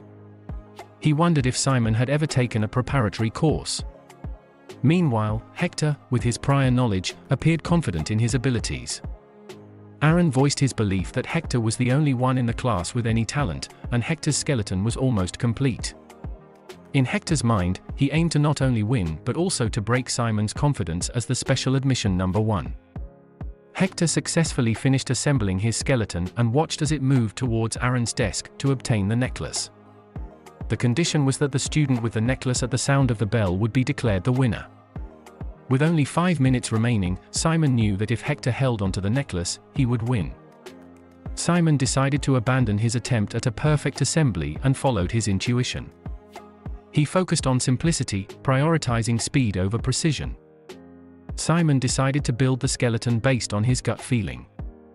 This unconventional approach left his classmates confused, and some believed he had given up. The classroom filled with murmurs, with students questioning his talent and abilities. Dick, however, remained concerned for Simon. Simon disregarded the complicated structure and aimed for simplicity. He used bone number 20 for the front legs, swapped bones 28 and 29, and added bone number 31. Aaron was shocked by Simon's unorthodox approach, realizing that he had replicated the bone structure of a grey rat, a previous form of island ratmen, using different assembly methods. Simon's unexpected success amazed his classmates, and their doubts turned into admiration. Even Malin was surprised, acknowledging that the form didn't matter in this challenge. Hector, who had been confident in his perfect skeleton, couldn't understand why the class had stopped supporting him. As Simon's skeleton approached Hector's, they clashed. Hector's skeleton kicked, and Simon's used a punch. In the clash, Simon's skeleton was destroyed, and its bones were scattered. Hector believed he had won, but Simon revealed he was still in control. His skeleton's hand reached for the necklace and successfully grabbed it. When Simon obtained the necklace from Hector's skeleton, they both stopped. Hector was angry, claiming that it was unfair and that Aaron had said to get the necklace with the skeleton, not just a bone. Simon confidently responded that it wasn't just a bone. Simon snapped his fingers, and his skeleton started to reform, resembling a rat once again. The skeleton handed the necklace to Simon. Hector was visibly frustrated, but Aaron declared Simon Valentia the winner. Simon proudly lifted his skeleton and celebrated his unexpected victory with cheers. In the cozy confines of the faculty room, the professors were engaged in discussions about the first day of class. The male professor inquired about the quality of the students, particularly the special admissions and those with high marks in the admission exams. The female professor responded positively, mentioning Malin Villain's impressive skills, particularly her creation of a Shawnee poison on her very first day. The male professor concurred, emphasizing the excellence of the entire villain family. The conversation then turned to the successor of Ivory Tower, CERN. The female professor expressed her admiration, understanding why the tower held CERN in such high regard. Chattel Mayer was another standout, defying preconceptions about half-giants and challenging the notion that they lacked magical abilities. The professors speculated about his potential interest in a magic major. One professor stated that she had already selected her preferred student, but the professor explained that it's against the rules to get in touch with the students during the protection period. Amidst these conversations, one professor questioned Bahil about his day, as he had also taught a class. Bahil seemed puzzled by the inquiry, prompting the professor to reference the special admission number 1, the student handpicked by Nephthys herself. Bahil then shared that the special admission student had been defeated 10-1 by another classmate and that it was too early to determine his true talent. The professor inquired if there was nothing special about the student at all, to which Bahil mentioned the student's remarkable stamina, enduring 9 exhausts during the first class. However, the professor found this unimpressive for a special admission number 1. Aaron, a renowned professor, arrived on the scene, and Bahil questioned him about his opinion of the special admission number 1. Aaron candidly referred to the student as a slow, mediocre boy, but acknowledged the student's unique ability to create creative, albeit defective, specimens. His comment left Bahil slightly perplexed, considering that Aaron's praise was likely more significant than it appeared. Bahil wondered if Aaron's straightforward comments were merely a smokescreen for a deeper interest in the special admission number 1. Bahil found himself increasingly intrigued by the student who had captured both Nephthys's and Aaron's attention. Bahil continued by asking Aaron if he still stood by his statement from the previous year about not intending to directly mentor students anymore. Aaron paused before answering. At that moment, Nephthys entered the room, her enthusiasm immediately noticeable. She greeted everyone, and the professors quickly showed their respect for her. Bahil, ever the gentleman, produced an ice cream from his magical pocket and presented it to Nephthys. Despite her feigned reluctance, Nephthys was delighted with the sweet treat. Bahil smoothly commented on the virtues of being a gentleman and preparing snacks for a lady, eliciting a smile from Nephthys. Nephthys took a seat, and the professors shared their thoughts about the students, praising their talents and abilities. Nephthys encouraged them to report any issues and advised them to go home early and rest after the first day. Aaron approached Nephthys and requested a private conversation, piquing the curiosity of the other professors. As they departed, Bahil couldn't help but ponder the dynamics between Nephthys and Aaron, knowing that obtaining information from the enigmatic Nephthys was no easy feat. The scene transitions to the dorm where Simon and Dick are checking the list of students and available rooms. They are specifically looking for a dorm with 2 vacant spots. They approach the dorm caretaker to inquire about room availability. Dick mentions that the Summonology class lasted 3 hours, and by the time they arrived at the dorm, all the other students had already found their rooms. The caretaker apologizes but informs them that there are no rooms available with 2 spots left on the 2nd floor. Simon asks if the 3rd, 4th, and 5th floors are also full, and the caretaker explains that the situation is more or less the same on those floors. Simon decides to explore other floors just in case, and the caretaker agrees to accompany him. While they are on the move, 3 students pushing their luggage accidentally collide with the caretaker, scattering their luggage. The student who bumped into her scolds her and orders her to arrange the luggage. Simon steps in to defend the caretaker, telling the students to stop as he is in the middle of a conversation with her. Dick also joins in, pointing out that they were there first and accusing the students of intentionally bumping into her. The students, initially confrontational, recognize Simon and suddenly become apprehensive. One of them mentions that he's the special admission number 1 who took an oath as a student representative in the auditorium. The 3 students quickly back off, and Dick taunts them, making fun of their sudden fear. The grateful caretaker thanks Simon for his help, but he humbly responds that he just did what he needed to do. She guides them to another floor and, as she flips through the list, she notices that room 409 on the 4th floor has 2 available spots. It's described as a spacious quad room with great views and close to the main stairway. The caretaker also suggests rooms 412 and 413, both of which have 1 spot left. Simon and Dick inquire about the issue with room 409. The caretaker explains that a student named Kajan Edvald already occupies that room and had been there the previous year. However, he failed to advance to the 2nd grade due to some problems and had to start over. She mentions that many of Kajan's former roommates had requested room changes because they had suffered injuries and heard that Kajan got into trouble frequently. It's unusual for Kizen to retain problematic students, and the caretaker finds it strange that an exception was made for him. Simon and Dick consider their options, and Simon suggests they at least greet Kajan. They knock on the door of room 409, but the lights are off. They call out to Kajan, who awakens from his sleep. While Dick is visibly uneasy, Simon courteously asks if it would be okay for them to stay in the same room as Kajan. Kajan, with a chilling presence, looks at them. Kajan got up from his bed and commented, "I see, today was the matriculation ceremony, time flies by, huh? You don't need to be so polite. I'm also a 1st grader, after all." Simon responded, "Oh, okay, then, Mr. Kajan." But Kajan interrupted, "Drop that.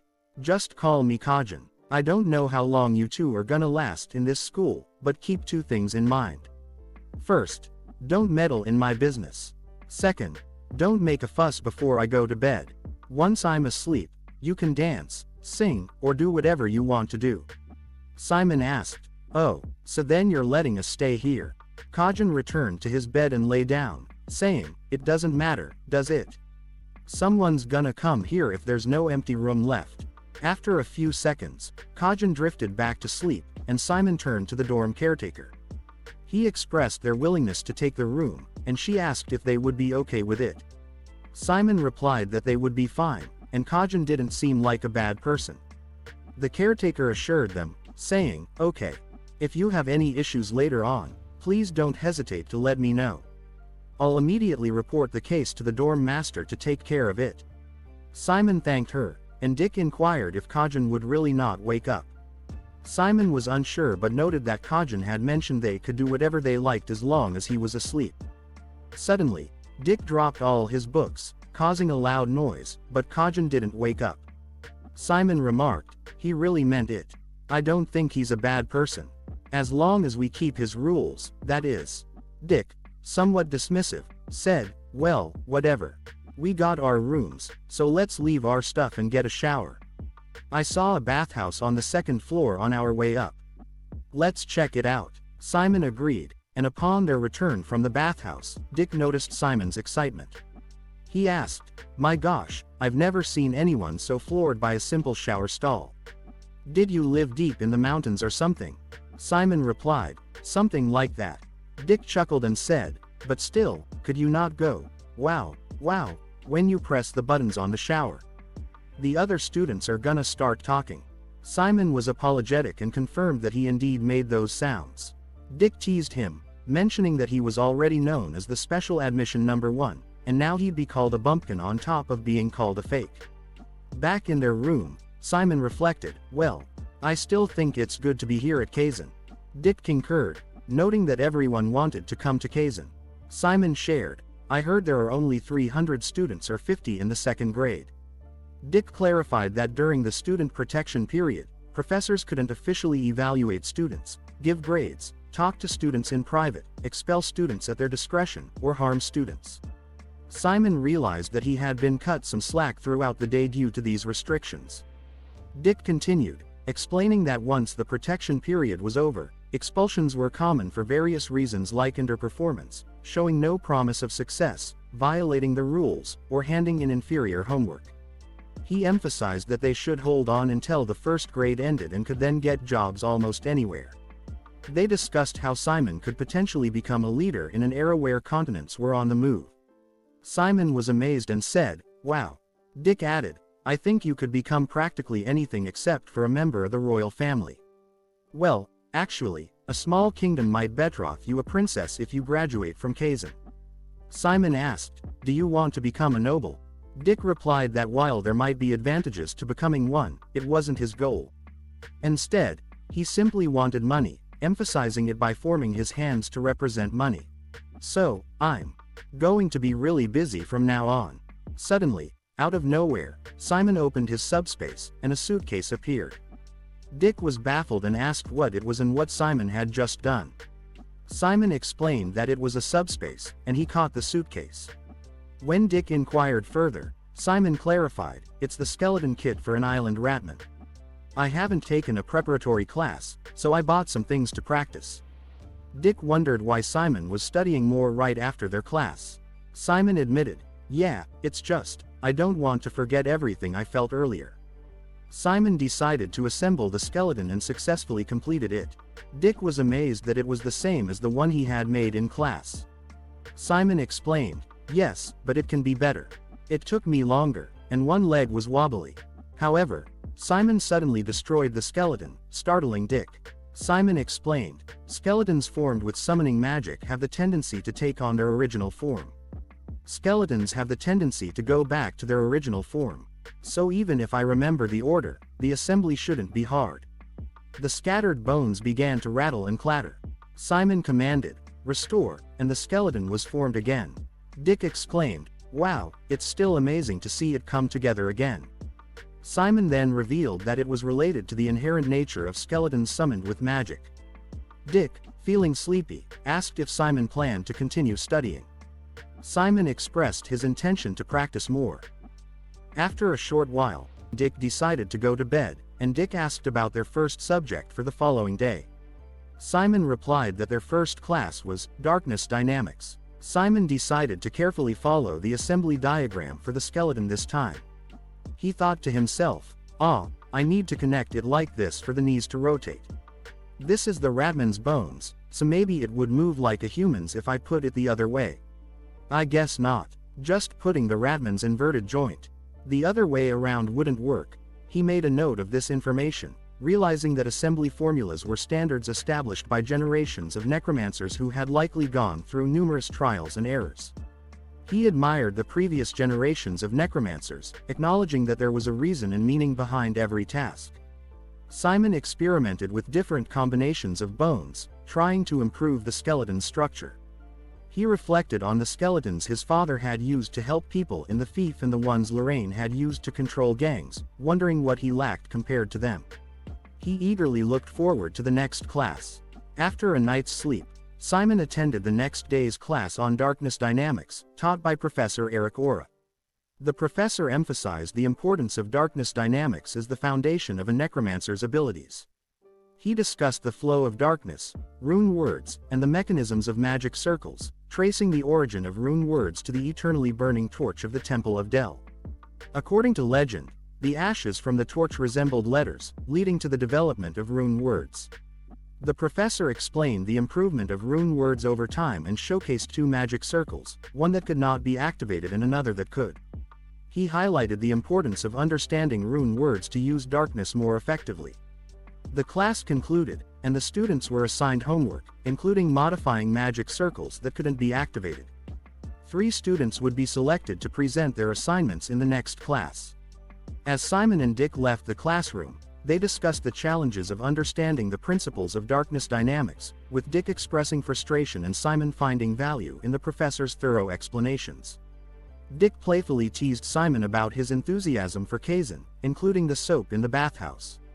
In response to Dick's teasing about the bathhouse, Simon smacked him good-naturedly. When they discussed their upcoming class, Magical Combat, Jamie suddenly alerted them to a peculiar sight.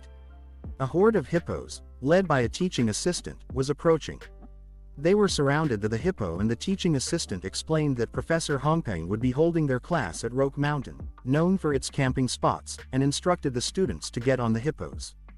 Dick, aware of Professor Hongpeng's reputation, whispered to Simon about her eccentricities. Some students complained about the hippos, suggesting they needed rugs or something to make riding them more comfortable. This led to an exchange between the complaining student and the teaching assistant, whom the student had initially called a servant but later corrected to a tog. Amid the commotion, Simon and Dick boarded a hippo. While they struggled with the hippo's size, a girl behind them attempted to get on one as well. Simon offered his hand to help the girl, who accepted his assistance with gratitude.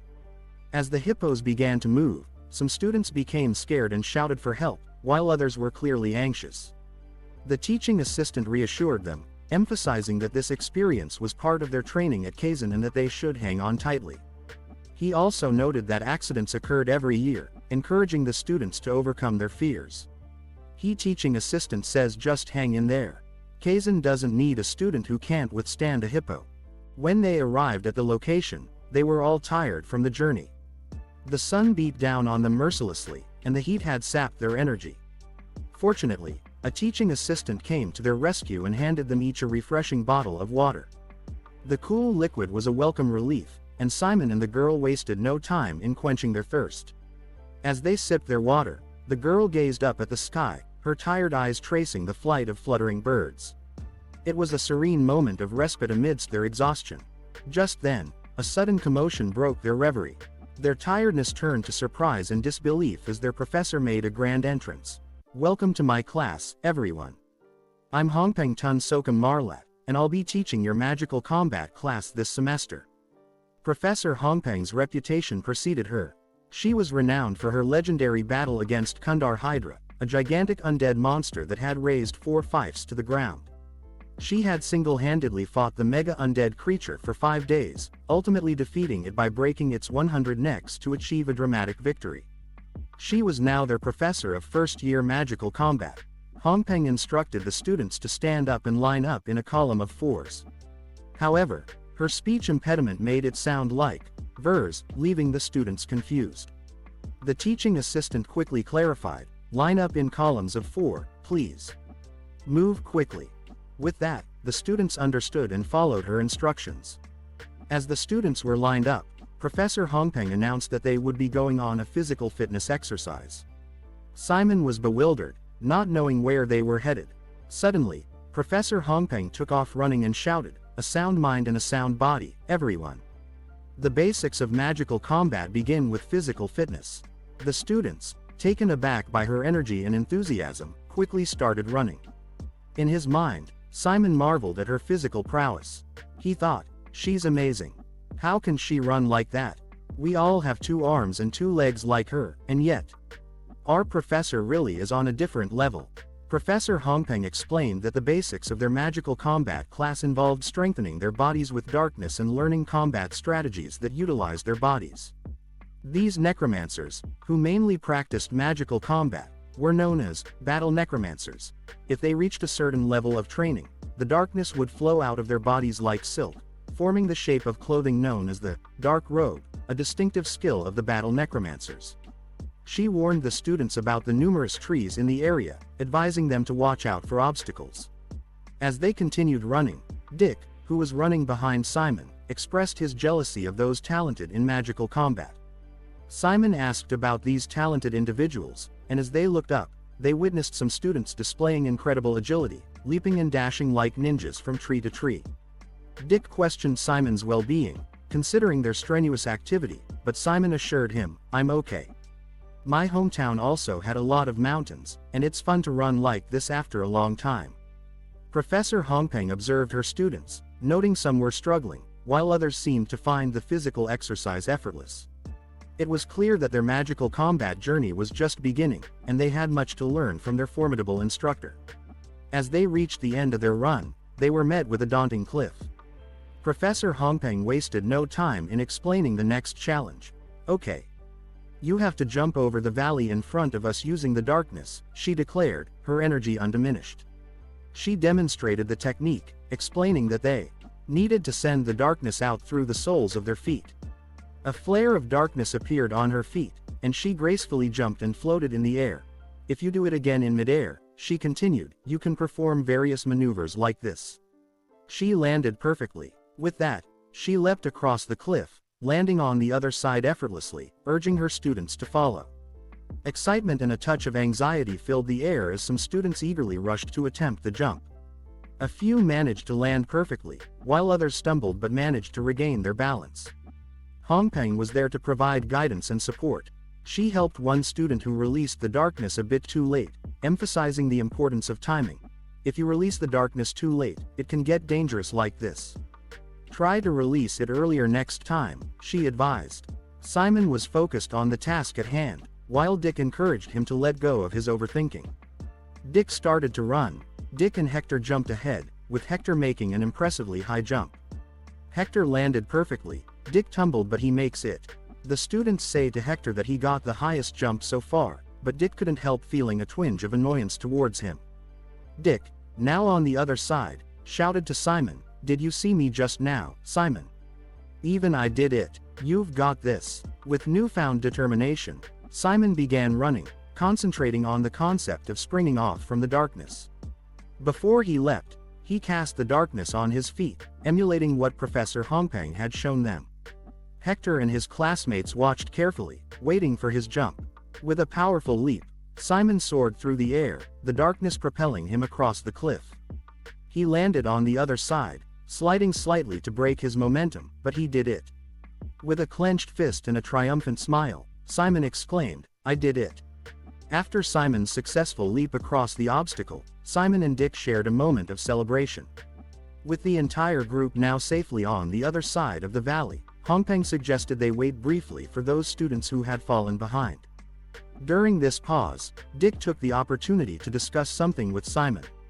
He proposed that they go over a list of potential recruits for their upcoming group classes, which were set to begin the following week. Dick explained, "I've already listed out everyone's names, strengths, and personalities." Upon examining the list, Simon was genuinely impressed and inquired, "Wow, that's impressive. How did you gather all this information?" Dick, keeping it a mystery, replied, "It's a trade secret." Simon found himself reflecting on the fact that while he had been somewhat disengaged from the lectures, Dick had managed to observe others even during class. He thought, "Oh, is that why he came to me, not Hector?" Because he thought he wouldn't get along with Hector that well after observing him. You'd have to get along well to maintain a clique, after all. He then asked Dick for his insights based on his research. Dick shared his thoughts, saying, "Most of the students in our class are highly skilled. They're all good, but that girl, the one who rode the hippo with us, I think she might get kicked out as soon as the student protection period is over. Only 2 kids failed to jump across the valley in our class, and she's one of them. She's also timid, so she might get pushed around a lot." Out of the blue, Hongpeng called the students and proposed, "Since we've slowed down for a while, why don't we run again?" The idea wasn't met with enthusiasm from the students, but Simon seemed to be enjoying himself. Dick commented, "Simon thinks all classes are fun." Yet, Simon's smile quickly faded as he noticed the hippos approaching them. Alarmed, they immediately alerted their professor. When they looked ahead, Hongpeng was no longer in sight. Concerned, they decided to seek assistance from the teaching assistant, but the TA was nowhere to be found. Simon couldn't help but think, "This isn't good. As the hippos drew closer, he used his abilities to leap high in an attempt to evade them. In midair, he couldn't help but worry. Dick said there wouldn't be any dangerous situations during the student protection period. Does that mean this is an accident? Some kids might get injured if they couldn't dodge. However, as Simon looked around at his classmates, it appeared that the situation was under control. The students utilized their abilities to deter the hippos, some creating spell barriers for protection, while others sought refuge in the treetops. High above, Cindy was floating, and she greeted Simon with a friendly smile. After Simon's turbulent encounter with the hippos, he landed safely, though with a sense of self-reflection. He thought, "Looks like I was in no position to worry about anyone else." Dick spotted him and inquired about his well-being, to which Simon responded, "I'm okay, but I seriously worried for nothing. I can't believe I have to compete against 1,000 of these kids." Dick, showing concern, asked again, "Are you sure you're okay? You must be really shaken. Don't worry too much, all of those hippos are under Professor Hongpeng's control." Simon sought assurance, to which Dick explained, "Yeah, she's a master of magical combat, but she can also use the power of the druid bloodline. When I was up there, I saw that the hippos were going around the kids who fell on the ground." Their conversation was abruptly interrupted by the teaching assistants who urgently announced, "There's no time to sit around. Get up. The hippos are going to turn around and make their way down. Again. Get up. Quickly." The girl who had ridden the hippo with them began to wail upon hearing that the hippos might return, prompting everyone to leave and continue running. As they emerged from the forest, they encountered Hongpeng, who informed them that there were no more obstacles in their path and urged the students to join her quickly. Eager to see what awaited, the students ran toward her, despite the downhill slope.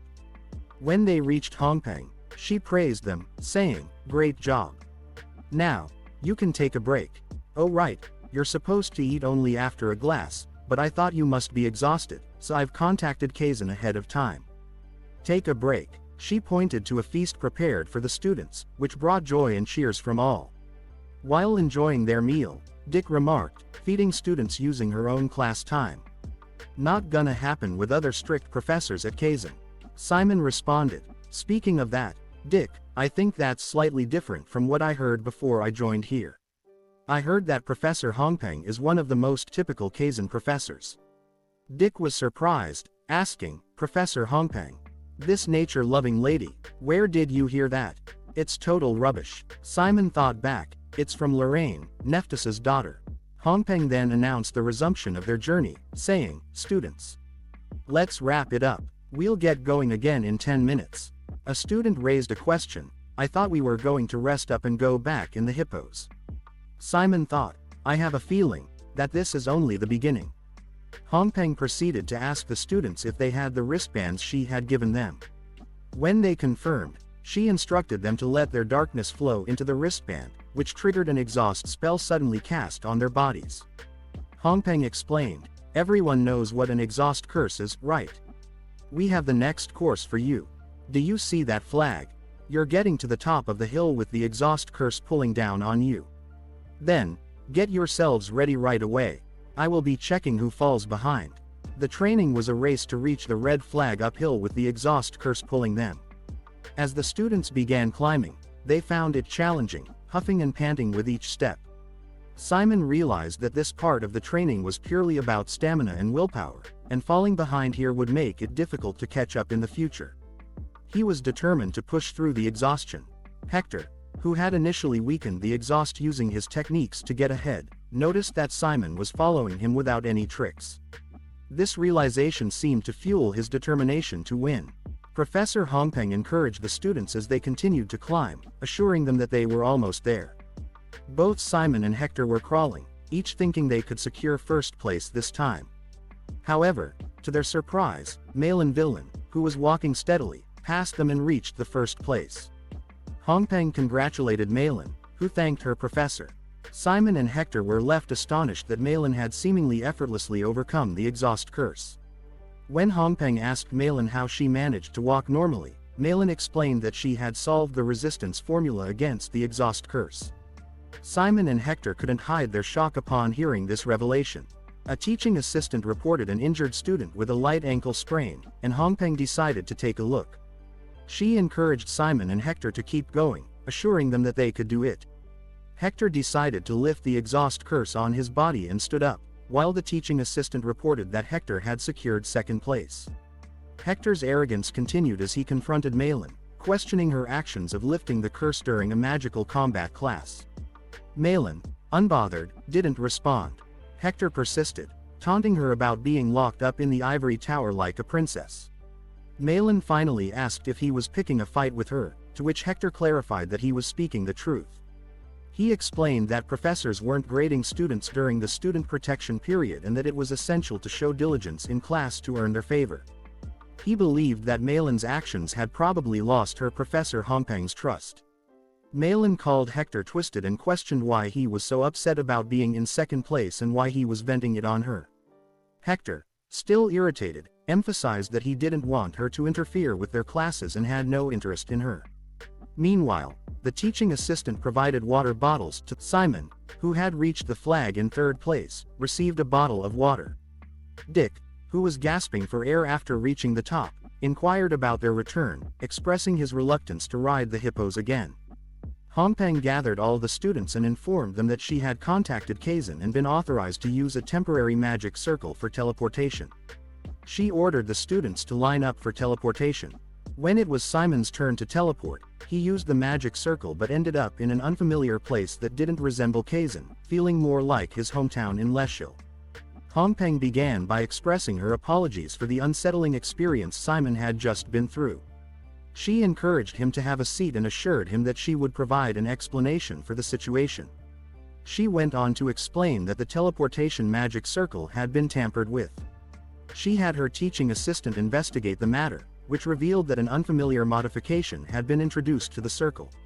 This modification involved a formula designed to react with a person's unique darkness. When the formula was activated, it caused Simon to be transported to a location outside of Kizen.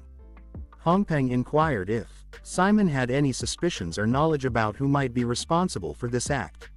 Simon responded that he had no information to identify the culprit. Hongpeng emphasized her role as a protector of the students and expressed her concern for their well-being. She mentioned that, based on her observations, some professors had disregarded the rules by contacting students during the student protection period. Then, Hongpeng extended a personal invitation to Simon. She encouraged him to consider majoring in the magical combat subject and offered to take him under her wing as her direct disciple. Simon sought clarification, asking if she meant that she would become his direct mentor.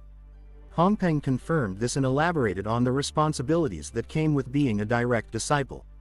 She explained that a professor's performance was intrinsically linked to the success and progress of their direct disciples.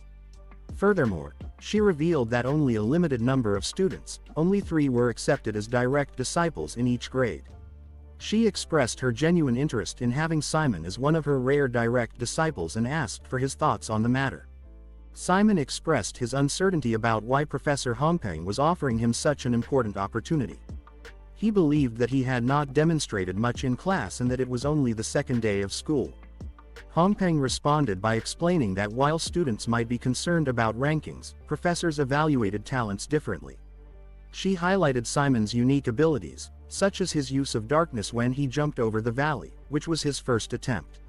She commended his natural talent and exceptional performance, even on the second day of school. She stressed that he had already proven himself to her. Simon, despite her compliments, politely declined her offer, stating that he had a particular area he wanted to explore further. Hongpeng respected his decision and acknowledged that she wouldn't give up on convincing him to change his mind, as he still had a year left before deciding on his major. Simon inquired about her determination to have him as a disciple, and Hongpeng revealed her personal curiosity about how far he could grow, whether he became her disciple or not. She emphasized that he could come to her for help anytime. After their conversation, Hongpeng created a teleportation magic circle to send Simon back to Kizen, and she reminded him to keep the matter a secret due to the student protection period. As Simon stepped into the teleportation circle, he agreed to keep the secret, and he was transported back to Kizen.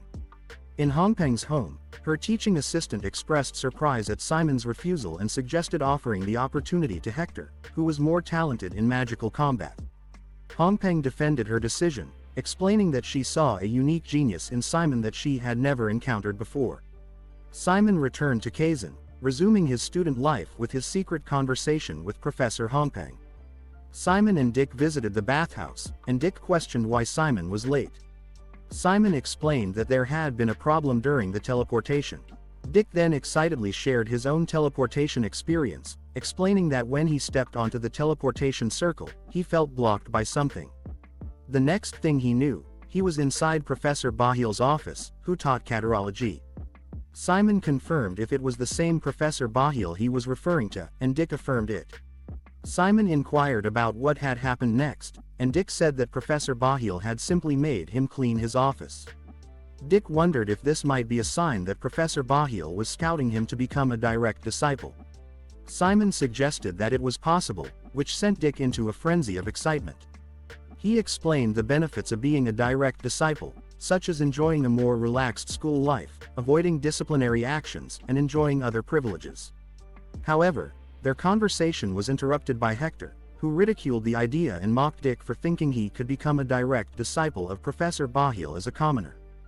Dick retorted by mentioning Hector's quarrel with Malin in magical combat class and how they were all facing hardships at Kizen. He pointed out that Hector, who had completed the Moore family's education, might not fully understand how the world worked outside that privileged upbringing. Hector, infuriated, used magic to choke Dick, pinning him against a wall.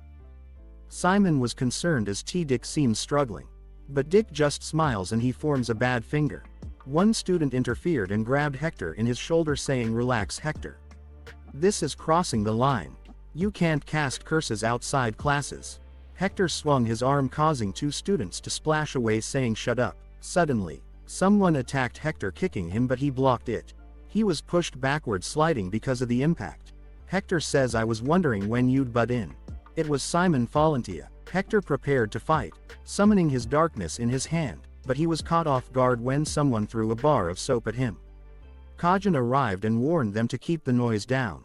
Hector expressed his surprise at seeing Kajin at the school, to which a student informed Hector about Kajin's suspension for assaulting other students. Hector chose to retreat but warned Kajin that he should watch his back from now on. As Hector left, Simon expressed his gratitude to Kajin for intervening. Kajin replied with a simple, "Shut it." The weekend arrived, and Dick asked Simon about his plans. Simon admitted that he hadn't made any plans for the weekend, to which Dick remarked that having plans for the weekend was important for how one spent their time. Simon noticed that Dick had plans and inquired about them. Dick explained that he was heading to Raucous to conduct some business. He elaborated on how Kizen provided living expenses for students, but as they advanced to higher grades, the amount wasn't sufficient to cover their needs. Dick mentioned that he couldn't qualify for an academic scholarship due to his grades, so he wanted to start using his specialty to earn extra money. He advised Simon to also figure out a way to earn extra cash, as upperclassmen found ways to do so to cover expenses related to their studies. He added that studying Summonology would make it even harder to make ends meet. Simon realized that surviving at Kizen wasn't easy and expressed his desire to make his own money. Dick suggested that Simon could wait for him to establish himself in Raucous, and he might arrange a job for him. Simon declined the offer, stating that he should make his own money. As Dick prepared to leave for Raucous, Simon expressed concern about the late hour and the risk of getting caught by the housemaster. Dick assured him that it would be fine, as Kizen valued autonomy, but he needed to ensure he didn't get caught. With that, Dick left. Simon opened a bag of food, pondering what he should do now that both Kajin and Dick were not around. He took a bite of his food when, suddenly, a girl appeared at his window. To his surprise, the girl was Nephthys. Simon opened the window and inquired about how she had arrived there. Nephthys explained that she had simply stopped by. Simon offered her the food, and Nephthys happily accepted, especially since they didn't allow her to have sweets at her home. Seated in Simon's room, Nephthys asked about Simon's experience at school. He expressed his enjoyment, mentioning the cool professors, friendly people, and fun classes. Simon credited a friend he had made in Kizen for helping him adjust. Nephthys expressed her pleasure at hearing about Simon's positive experience. She noted that she was reminded of Richard, who had also attended Kizen. Simon was surprised to learn that his father had been a Kizen student. Nephthys went on to describe Richard as a bit of a troublemaker and an unconventional student. She mentioned how clever he was and how he'd get into trouble while making fun of the professors. Sometimes, he would even try to run away from classes, and Nephthys had to drag him back a few times. Simon found it hard to believe, and Nephthys agreed that Richard had been quite different from the father Simon knew. She revealed that Richard had dropped out of Kizen during his second year, claiming that the school was too small for him. He was a unique case in many ways. Nephthys lay down and admitted that she had been young and unable to handle him properly at the time. Nephthys got up and she shared a story about Richard turning Roche Island upside down. She advised Simon to look for traces of his father and suggested that he might have a more enjoyable school life if he paid close attention. However, Nephthys soon got up, indicating that she needed to leave for her evening schedule. Simon was surprised at her sudden departure, and Nephthys explained that she might get yelled at if she was late again. Nephthys opened the window to leave and thanked Simon for the snacks. As she jumped away, she left a piece of paper behind. Simon was about to mention it when he realized Nephthys had disappeared. He closed the window and pondered whether the paper was left for him. Simon opened the paper and found a map. He wondered if it was a treasure map but was puzzled by the inclusion of a skull at the destination. He considered that usually, treasure maps didn't feature skulls. Suddenly, he recalled what Nephthys had told him about his father, Richard, turning the whole Roche Island upside down. It struck him that Nephthys might be hinting at something related to his father. He got his bag and thought that Dick said it's fine as long as we don't get caught. So in that case, I've gotta go check it out tomorrow. The next day Simon leaving his room at night. The sound of an owl hooting added to the eerie atmosphere, and Simon appeared apprehensive. He questioned himself, wondering if he should go back to his room while he still had the chance. Simon decided to continue his journey, thinking it would be a waste to turn back after obtaining permission to stay overnight. As he walked, he noticed a sign that read, "Beware monster sightings." Simon was aware that monsters existed in Leshil, but he didn't know what kinds of creatures inhabited Roche Island.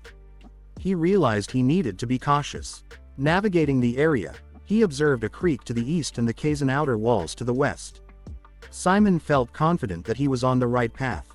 Suddenly, he heard a noise and a menacing monster glared at him. Swiftly, Simon threw his bag aside and prepared for the impending attack, ready to draw his sword. The creature leapt toward him, and Simon narrowly evaded it. He recognized the monster as a werewolf. Simon thought to himself, judging from its size, it's not yet fully grown. I would have just run away if this was before I came to Kizen. Simon summoned 2 skeletons from his subspace and transformed them into rats. He equipped the skeletal rats with a weapon and commanded them to attack. One of the skeleton rats managed to slash the werewolf, while the other one was struck. However, the latter was able to climb onto the werewolf's shoulder and stab it. Simon then commanded the remaining skeleton rat to thrust its weapon, creating an opening. Simon seized this opportunity, dashed forward, and ultimately defeated the werewolf. After the battle with the werewolf, Simon reflected on the experience, thinking about how it was his first battle in Kizen. He felt grateful for practicing putting together a ratman skeleton because encountering a monster like that in Leshil would have made him run away. Now, after just 3 days at Kizen, he had managed to defeat a werewolf. He wondered how much stronger he would become if he could survive all 3 years at Kizen, but he reminded himself that he needed to clean up the mess before other monsters were drawn by the scent of blood. One of his ratman skeletons was damaged in the battle, and he patted its head and commended it for its efforts. Simon continued his journey, reaching his destination. However, he found a barren area with no grass. This made him suspect that there might be something beneath the surface. Simon opened his subspace and retrieved a shovel and a lamp, glad he had borrowed them before leaving the dorm. He began digging and eventually reached a black stone base with a hole in it. He realized this could be some kind of device. He tried to fit his fist into the hole and found that it did. Believing that it might react to his darkness, he flowed his darkness into the device, which caused it to react. A set of stairs suddenly appeared, leading downward. Simon grinned with excitement and decided to descend and explore further. When Simon entered the mysterious place beneath the ground, he was in awe of what he saw. It seemed like an ancient ruin filled with ancient runes. He recognized the runic inscriptions on the walls and realized that he was in some sort of gigantic magical device. As he explored further, he came across an altar with a sword and a skull. In front of it was a handprint on the rock. Simon decided to take the skull, but he couldn't help but sense the immense age and danger associated with the undead creature it belonged to. Suddenly the skeleton body of the skull tumbled in front of him and Simon was shocked. While examining the skull, he noticed another bone nearby, bone number 2. Simon decided to attach it to the skull, and he felt a desire to awaken the undead creature. He doesn't know how will it react when it's awake. He thinks that maybe it will try to harm him, but he still wants to try putting it together. He decided that if there's a right time to boldly challenge something, that would be the right time. With his darkness, he ignited a flare in the skull's eye, and the awakening process began. Simon realized he had successfully awoken the skeleton but now needed to assemble its entire body. He thought about the effort he had put into studying Summonology in the past few days, which had given him the knowledge to piece the bones together. As he continued assembling the skeleton, he couldn't help but marvel at its size and structure. However, just as he finished, a flash of light appeared above the skeleton, and the ground shook. Runic words appeared, and the skeleton came to life, asking Simon if he was the one who had disturbed its slumber. The skeleton demanded that Simon introduce himself, and he responded with his name, Simon Fallentia. The skeleton, Fear, seemed to recognize Simon as the descendant of Richard. The skeleton's voice was loud, causing Simon to put his hand on his ear, and he replied the descendant sounded a bit far removed, but he admitted that his father was Richard Fallentia. The skeleton now understands why Simon's darkness was familiar. And he exclaimed that Richard was the only one who could wake him. When Simon asks who he is, the skeleton identifies itself as Fear, the master of the battalion, and reveals that it had once ruled over the continent alongside Simon's father, Richard. Simon, still puzzled, asked if Fear was his father's undead. Fear confirmed this and asked Simon who led him there. Simon explains that Nephthys Archbold was the one who told him about the place. Fear thrust his sword into the ground and he decided to propose a contract to Simon, offering to lead the battalion. Simon asks about the contract and Fear explains that the battalion will be on his will and can crush everything that stands in his way, and that the world will kneel at his feet and beg for mercy. However, he would go down the road of bloody destruction that will become part of his fate. Fear asks Simon, "Are you prepared to lead the battalion?" Simon says that before that contract he likes to ask something. He doesn't know how useful or what type of undead it is, and that was the first time Simon heard the battalion. He asks if that battalion is so powerful. Fear was pleased that Simon dared to question the battalion's power without succumbing to fear. He described the battalion as incredibly powerful, even capable of destroying Kizen right here right now. However, the battalion had been dismissed by Simon's father in the past, leading to its members being sealed away. By awakening Fear, the battalion had a chance to regain its strength and potentially dominate the continent, and no one could stop him. With a strong resolve, Simon agreed to the contract. Fear says, "Great choice, human." He lifted Simon and put him on the altar, and he commanded Simon to put his hand onto Fear's core. Fear acknowledged Simon's decision, mentioning that his life was about to change significantly and that he still had the option to back out if he was scared. Simon, however, remained resolute and unafraid. He believed it was right to take in Fear and his comrades if they were indeed his father's army. As Simon touched Fear's core, Fear was impressed by Simon's spirit. Fear, in his mind, he seemed like a calm and polite kid at first, but he had the quality of a supreme ruler inside. With that, Fear commenced the contract, and the fate of Simon Fallentia took a significant turn. When Fear initiated the contract, he advised, "Don't die, Simon Fallentia." Midway through the commencement of the contract, Simon interjected, "Wait a moment, Fear. What do you mean, don't die?" Suddenly, Simon began to feel dizzy and eventually drifted into sleep, to which Fear simply exclaimed, "Oops." Fear then shifted his attention to Simon's skeleton, inquiring if the master was deceased. The rat skeleton shook its head, indicating it didn't possess that knowledge. Several hours later, Simon regained consciousness, and Fear greeted him with a casual, "Oh, you're awake." Simon proceeded to question what had transpired with the contract, and Fear confirmed that the contract was successfully established. He also remarked that Simon should be feeling the changes within himself. In response, Simon acknowledged the transformation, expressing that his core felt enlarged and more stable. He elaborated that previously, even a brief encounter with darkness would overwhelm his body, but now he felt as comfortable as if he were immersed in warm water. Fear extended his congratulations to Simon for becoming one of the 7 battalion commanders, to which Simon expressed his gratitude. However, at that moment, Simon experienced a wave of weakness, and Fear advised him not to overexert himself, emphasizing that his body had just undergone a significant transformation. Inwardly, Simon noted that he had a pounding headache and decided that it would be best to rest overnight to allow his body to adjust. Fear concurred, assuring Simon that the sensation would trouble him for a while.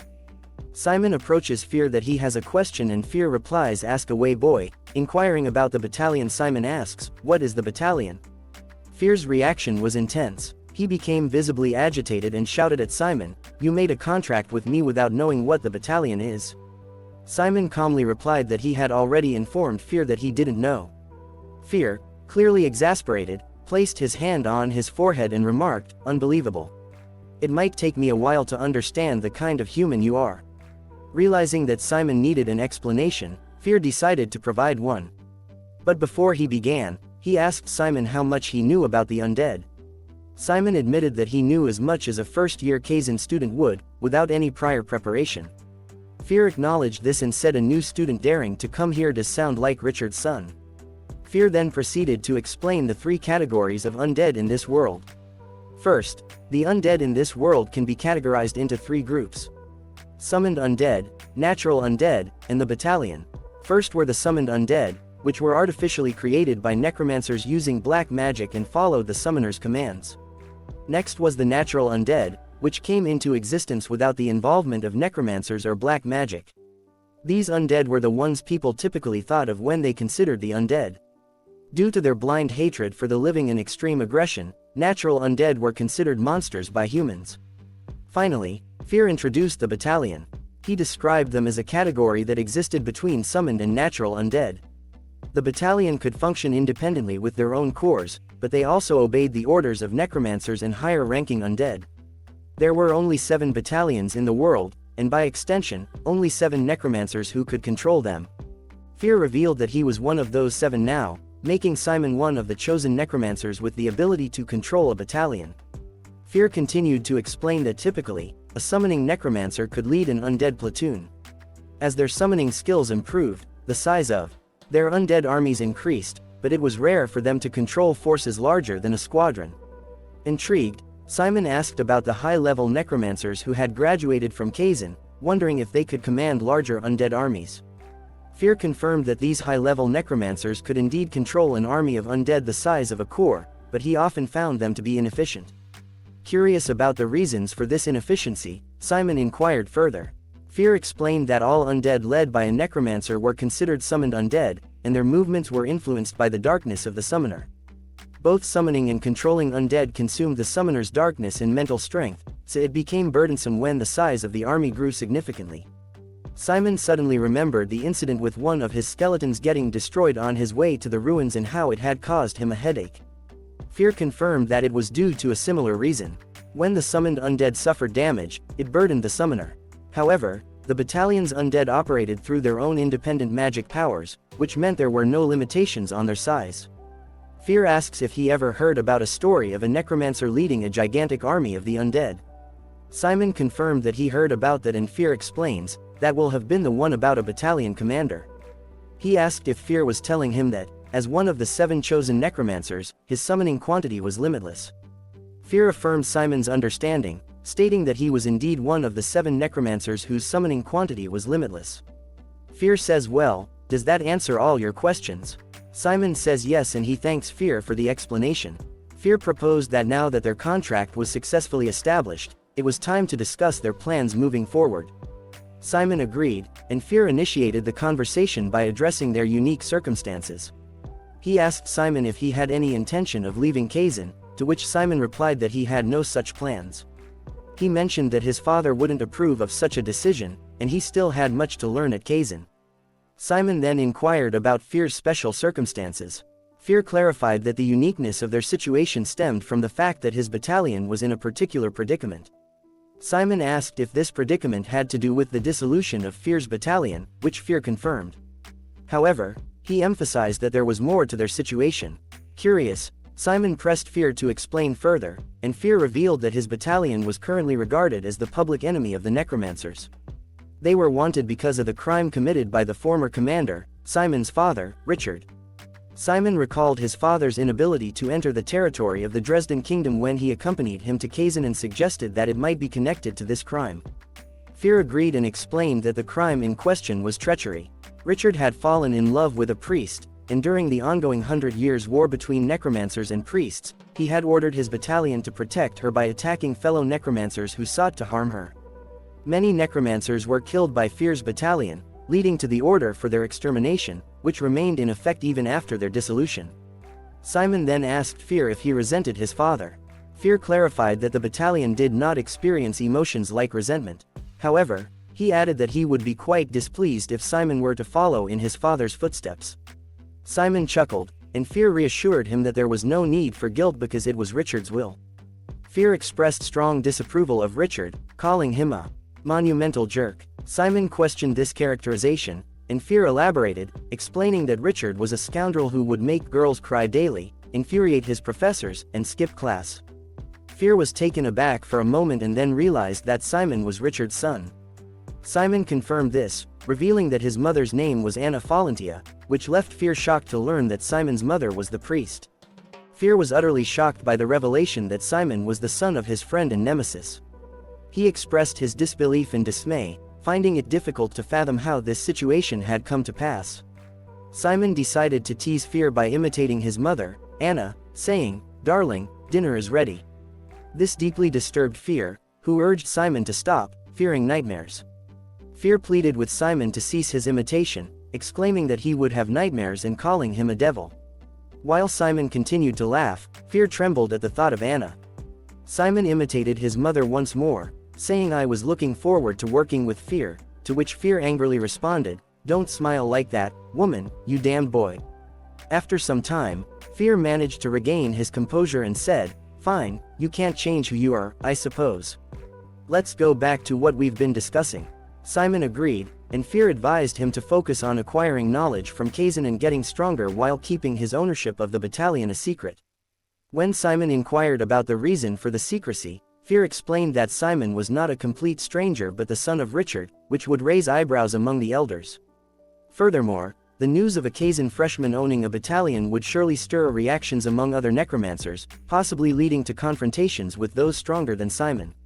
Simon realized that more powerful necromancers might come after him and stated his need to become stronger.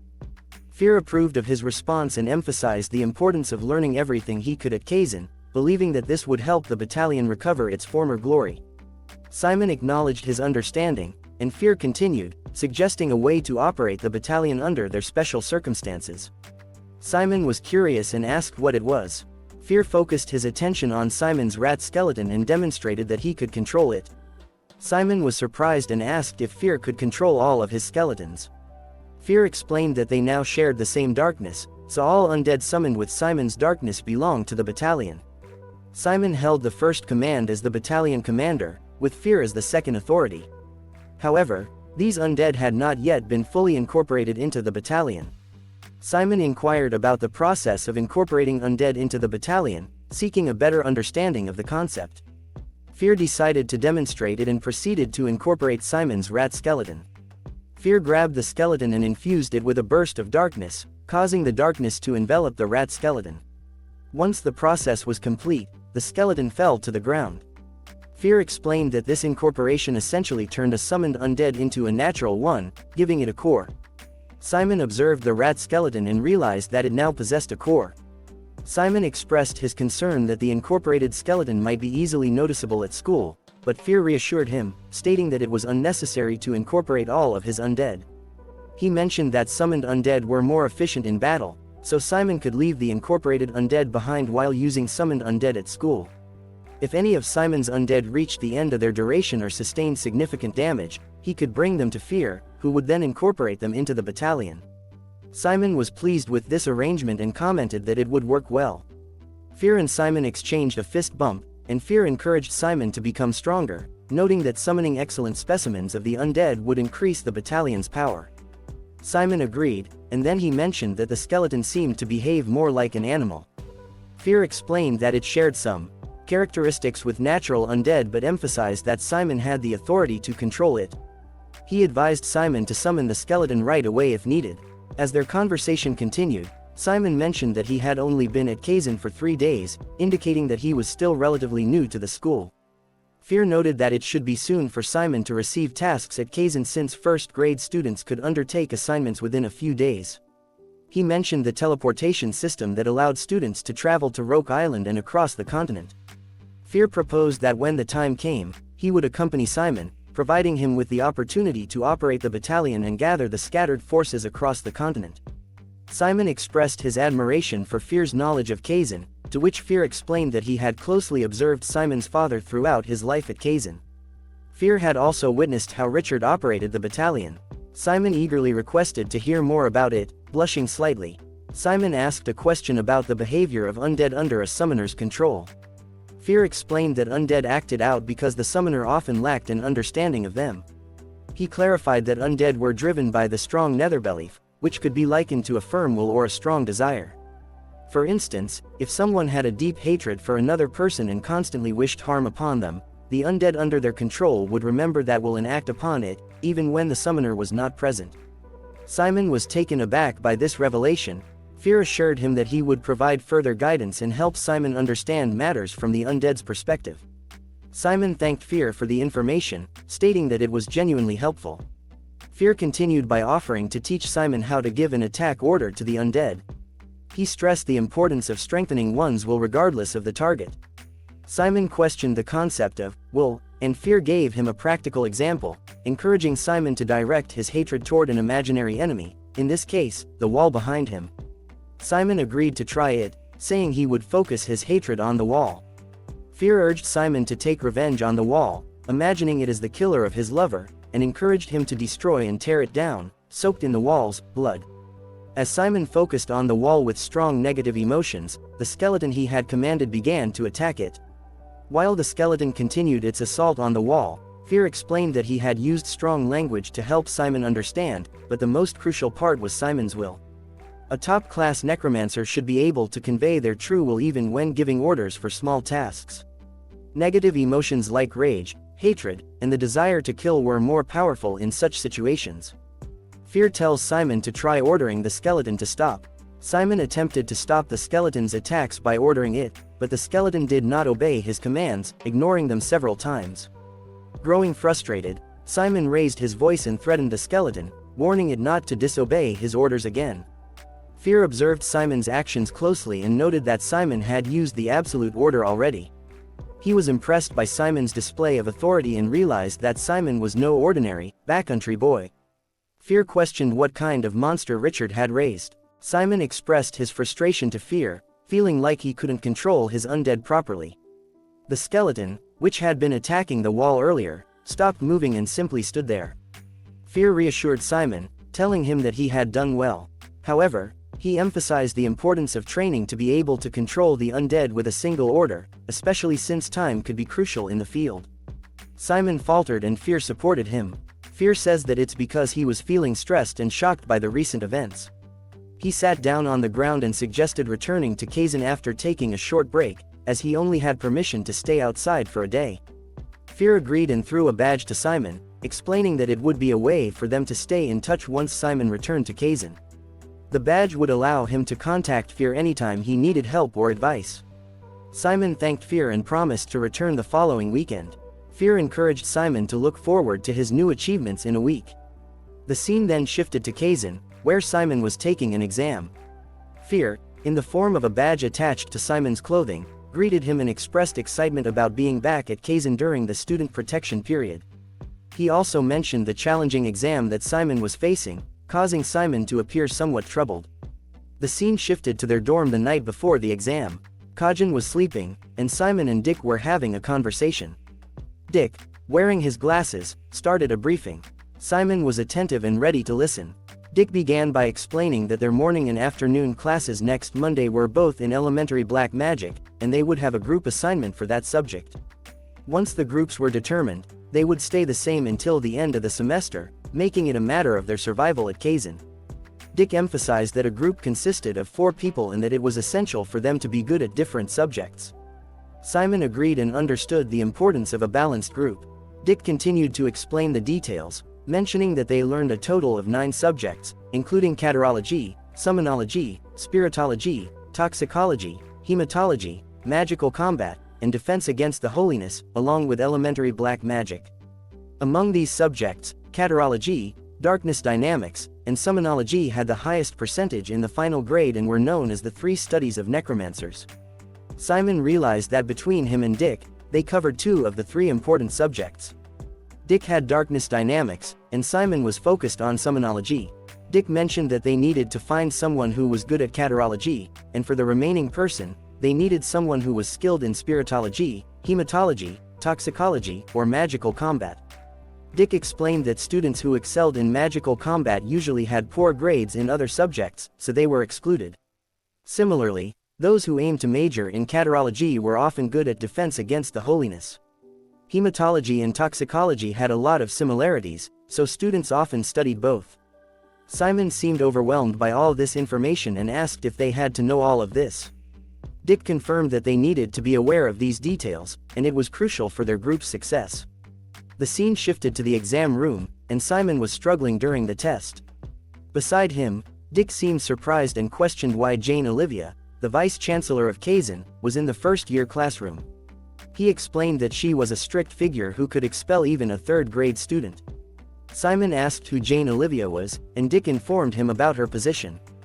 Jane Olivia then called out to Dick Hayward, who flinched in response. Jane says life is full of unexpected situations, Mr. Hayward. If you keep on chatting, I'll regard it as cheating and void your exam score. She warned the students not to chat during the exam, and the students looked scared. Jane Olivia addressed the students, acknowledging their confusion about her presence. She explained that she had been teaching only the third-grade classes so far, which might lead some students to believe that her appearance in the first-year classroom was temporary. However, she said that she was officially in charge of Class 1A for the semester, even though she had been teaching only third-grade classes. She encouraged the students to try hard and not disappoint her with a significant gap in their skills. After her announcement, the students replied with an "okay." Simon realized that he didn't know a single question on the exam and understood that adapting to Kizen wouldn't be easy. Despite the challenges, he was determined to give his best effort. The exam eventually ended, and Jane Olivia wished the students well and informed them of their next class after lunch. After lunch, the students returned to their classroom, and Jane Olivia announced the start of the grading. The students responded affirmatively. While the students were checking the papers, Nephthys seemed to be fooling around. Jane asked Nephthys why she was there, to which Nephthys replied that she was there to hang out. However, Jane's face remained serious. Suddenly, Jane used her hand to chop Nephthys's head and told her not to be a distraction.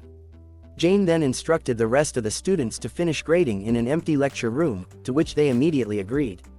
Nephthys was upset and mentioned that Jane had been a pure and cute girl when she had picked her up in the slums. Jane replied that she had changed due to overworking and stress, and she suggested that Nephthys could help with grading since she was there. As Jane was flipping through the test papers, she noticed that one student had answered most of the basic questions wrong but had attempted to solve the hardest question. During the test grading, Nephthys asked Jane why all the names were covered on the test papers. Jane explained that it was a blind evaluation to prevent biases in her grading. Nephthys commented that it seemed intense for the first test of the semester and called Jane scary. Jane mentioned that there were interesting discoveries in the test papers. She pointed out one test paper that Nephthys had doodled on. This student had answered a challenging question on toxicology correctly but had gotten a comparison question wrong. Nephthys said that's why she wanted to see the names, but Jane covered it. Nephthys called this student a dum-dum. Jane then shifted her attention to another test paper, which was the complete opposite. This student had answered most of the basic questions incorrectly but had attempted the hardest problem. Their formulas for various subjects, such as darkness dynamics, summonology, and caterology, were all incorrect. It appeared that this student hadn't gone through any preparation lessons and had deduced answers based on last week's classes. Nephthys noticed that the student used a Summonology formula for a question related to calculating the amount of darkness and asked for the correct answer. Jane explained that using the Terran theorem, the answer was precisely 1,200,000, but the student had written 1,200,146, which was very close to the correct answer. Finally, Jane gave Simon's test paper to Nephthys and asked why she had been assigned to a first-grader classroom, specifically Class A, where Simon Folentia was. Nephthys smiled but didn't provide a direct answer. Jane thought to herself that she had always known Nephthys was cunning 300-year-old fox. After the exam grading, the students gathered around the bulletin board to check their scores. They were discussing their grades, and someone mentioned that the hematology subject had significantly lowered her average score. The students were still in a frenzy and crowded around to see their grades. Simon finally saw his grade. Caterology 40, Darkness Dynamics 33, Summonology 76, Spiritology 25, Hematology 20, Toxicology 20, Magical Combat 43, Defense Against the Holiness 40. And Simon commented that he thought he was prepared to see the result, but seeing the actual numbers was a real blow. Dick slapped Simon on the back and mentioned that his Summonology score was impressive for not taking any prep courses before. Simon replies, "Really? How about you? Did everything come out all right?" Dick shared his scores, revealing that he had scored in the 70s for most subjects, maintaining an average of around 70. Simon expressed feeling betrayed that Dick was also good at schoolwork. Dick reassured him that he had only studied enough not to get expelled. However, he brought up a concern about their plan. All the students' scores were released in the first class of the day, making it difficult to recruit group members now that everyone had a clear measure of everyone's abilities. Just as they were discussing their predicament, Jane arrived and announced that they had 30 minutes to check their scores and form groups of 4. These groups would remain the same throughout the semester, and they would have group assignments that required collaboration among the members. Jane emphasized the importance of teamwork and warned that grades would be deducted if students failed to show good teamwork. Simon and Dick needed to pick their teammates carefully. The classroom was in chaos as students panicked and shouted, trying to find members for their group. Some were highlighting their strengths in different subjects, hoping to attract potential teammates. Simon, realizing the importance of selecting the right group members, looked at his list and recalled that Dick had planned to speak with Jamie, their number 1 choice, while Claudia was number 2. However, when he looked at Jamie, she had already been invited to another group. Remaining calm and collected, Simon decided to approach Rosenthal, the 3rd choice on their list, as there were no groups of 4 formed yet. However, Rosenthal had teamed up with Catherine, the 4th on their list. Simon assessed the situation, understanding that the students at the top of the class were still observing the selection process. He realized that Caterology was the subject they needed most and had to make a wise choice. He then approached Malin Villain and asked her to join their group. Simon's audacious decision to invite Malin Villain to his group left the students in the classroom surprised and even bewildered. Malin, with an average score exceeding 90, questioned his choice, stating that special admission was no free pass and that she only trusted what she could see for herself. She couldn't fathom why Simon, with an average score of 30, would ask her to be in the same group. Simon, however, had a clear rationale. He noticed that Malin's scores were slightly lacking in Summonology, with her only 80 score, and he saw potential in improving this area. The other students couldn't believe that a 30-pointer was taking such a bold stance against a 90-pointer. The murmurs in the classroom reflected their surprise. He proposed a bold promise. He would work diligently for a month to surpass her in Summonology. If he couldn't meet this goal, he would quit Kizen. In response to Simon's proposal, Malin, initially taken aback, accused him of being crazy and urged him to take back his words to avoid embarrassment. Simon remained steadfast in his commitment, refusing to retract his promise. Malin's inner thoughts reveal her determination to maintain her position at the top of Class A throughout the semester, with her main rival being Hector. She acknowledges that while she can outperform Hector in written exams, she struggles in combat and performance assessments. To overcome this obstacle, she realizes she needs to excel in the group lectures, and that means making up for her shortcomings in Summonology. When Simon made his promise to work diligently for a month and surpass her in Summonology, Malin contemplated the potential benefits of this arrangement. She saw an opportunity to leverage Simon's unique skills and decided to take a calculated risk. Malin posed a question, asking if Simon was sure he could keep his promise, and Simon confidently affirmed his commitment. Malin agreed to join Simon's group, and they shook hands to seal the deal. At this point, Dick, who had been observing this exchange, couldn't contain his excitement and hugged Simon. Malin, still adjusting to the sudden turn of events, inquired about Dick's identity. Simon says he's our group's member. I just told you that it was our group. Simon means that there's already a member aside from him. Malin expressed her dismay and said, "My God." She warns Simon that she will never forgive him if he gets in her way, and particularly addressing Dick as a free rider. Dick replies that it was so mean. Simon took Malin's comments in good spirits, laughing off the free rider label. With Malin now part of their group, the chapter was concluded. Malin and Simon found themselves in conversation. Malin, after confirming that the Caterology and Summonology subjects were already covered in their group, inquired about Dick's score in Darkness Dynamics. Dick revealed that he had an average score of 70 and had scored 74 points in Darkness Dynamics. Malin, although somewhat picky, admitted that his score wasn't bad. Dick asks Malin about who they should pick as a fourth member. Despite Malin's initial reluctance, she eventually expressed a preference for a group member who could handle hematology, a subject known for being time-consuming and involving a lot of calculations. Dick says to Malin and Simon to sit back and relax while he was looking for their potential fourth member. He says that he will be back soon. While they awaited Dick's return, other students in the classroom began to take notice of Malin and Simon being in the same group. Some students were impressed, suggesting that having both the special admission student and the top student in one group was like a game over for the others.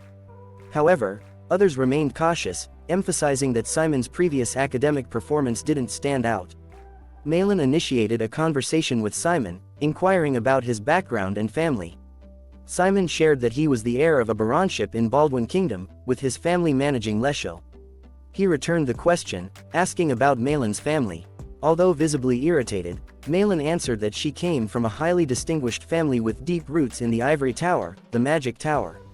When Simon mentioned the Ivory Tower and associated it with CERN, the special admission number 2, Malin became cold while wearing a smiling facade. She politely asked Simon to stop there, indicating that the topic was sensitive.